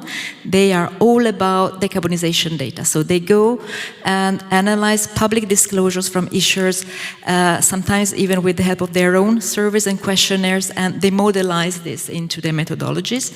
We are bringing all of this now into one centralized model, which is the gateway, with a double intent. On one side, again, to enhance all of the efforts that issuers are doing in relation to making their decarbonization commitment public. And on the other hand, we are helping investors access granular data, neutral data, comparable data about the same data set. Data set, of course, are a bit different. There is this minimum common denominator, which is decarbonization. But then among these 4 data providers I mentioned, that are some that are going even further, such as the sustainability SBTI, that are engaging with issuers to set targets, which are specific to the company, but also ambitious enough for the sector in which the company works it. And I will not go into the detail, but we're really leveraging the knowledge that is out there in our central database. Another good news is that it's available to the open public for free. And the data in there are dynamic, so they will be updated on a quarterly basis. And there's also data derived by the European taxonomy. This will be updated on a yearly basis because, of course, of this CSDR reporting cycle. So we can congratulate LGX and the Luxembourg Stock Exchange. And I'll have a look after the panel at that. You mentioned a lot data. Maybe you can further explain why it's so important and the availability of data. And I imagine also sound data is so critical and crucial for climate transition. Yeah, I think that they are not just important, they are essential. It's all about credibility. So investors they're willing to invest in transition, but they need to be reassured that they're putting the money in the right projects. So they want to see accountability from issuers, and data are the opportunity that issuers have to show that they have a plan, which is not just a plan, but also an implementation plan, a timeline, a governance, metrics. So overall, we are seeing data that needs to be increasingly granular, comparable, and specifically to transition data are forward-looking. It's not just about how much a company emissions are today, is how much they're going to be in a number of years and whether there is a plan in place to make it happen. I would also like to mention, I guess we're a bit over time, but it's worth saying to demystify what we're doing. This is not our first move in the ESG data space. We already had this 5 years an LGX data hub, which is a bit different. The LGX data hub is about data on the bonds themselves, label bonds, green bonds, social bonds, sustainability, and sustainability-linked bonds. And now what we're doing is bringing data on the strategic level of the company. So if you want, investors can look at the high-level dimension, but also at the product-specific dimension. The LGX Data Hub covers the whole universe of labeled data, whether they're listed with us or anywhere else in the world. For the time being, and it was already quite important to get where we are today, the transition pathway covers 660 companies, which are corporates, and we will think how to extend it to the rest of the economy. to the extent, of course, they're listed in Luxembourg. And there's a third and last thing I would like to mention. Within the transition gateway, we're also giving visibility via EU taxonomy data to companies that are either already green or that are transitioning. Let me explain. We reflect companies that have at least 75% of turnover aligned to the taxonomy. So these are companies that are already kind of mature to that respect. But we are also giving visibility to companies that have only at least 25% of turnover alignment, but at least 75% of CapEx alignment, meaning they are doing a lot of investment in areas that are crucial for them to get to net zero. Thank you, Chiara. So we'll go now for closing. I take away that despite the geopolitical context, there is a real momentum for financing climate transition.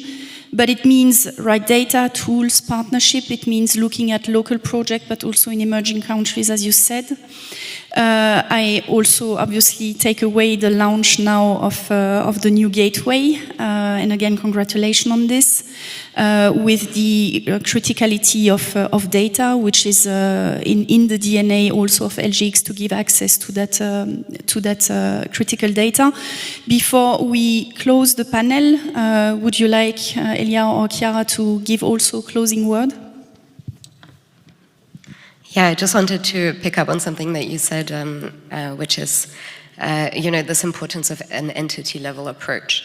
Just from kind of in hindsight, from a policy-making perspective, having worked on a taxonomy, I don't think that taxonomies are necessarily the most effective tool, and I think most of you probably agree. But also, just as a policymaker, it's very burdensome to develop them.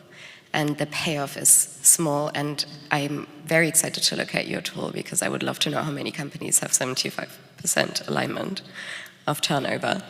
But all of that to say is that, SLBs are very promising, and anything that kind of links back to an entity-level transition plan or a CapEx alignment, I think in my view is kind of what we should be looking at for the coming years, especially because it's also an easier sell politically.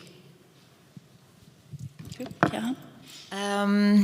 Yes, to the risk of saying the obvious, I think that we still need to build the ecosystem for transition finance. We have it for sustainable finance, and we need to make sure that the methodologies in transition finance converge. We need a layer of certifiers as well, because it's such a complex area where we need to help the market decomplexify and have this layer of expertise that can help the final users to make their final decision. And I think most importantly, we need to keep the long-term view against the current backslash and still commit to make this shift happen. We have a deadline for that. Absolutely. Thank you, except if there are some questions from the audience, I think we can close it here. No? Maybe during the cocktail then. Thank you. Thank you very much, Elia, Chiara. Thank you very much. Also a little present for you. Thank you. Thank you. That was it for today. We're coming to the closing remarks from Cathrine. Cathrine is a partner at Simmons & Simmons and leads the Luxembourg regulatory practice at Simmons & Simmons. And Cathrine is a member of the board of LuxCMA since 22. And since this year, in the March elections, she was member of the ExCo and in the role of a co-chair. A vice chair, replacing Frank when he's not there. Cathrine?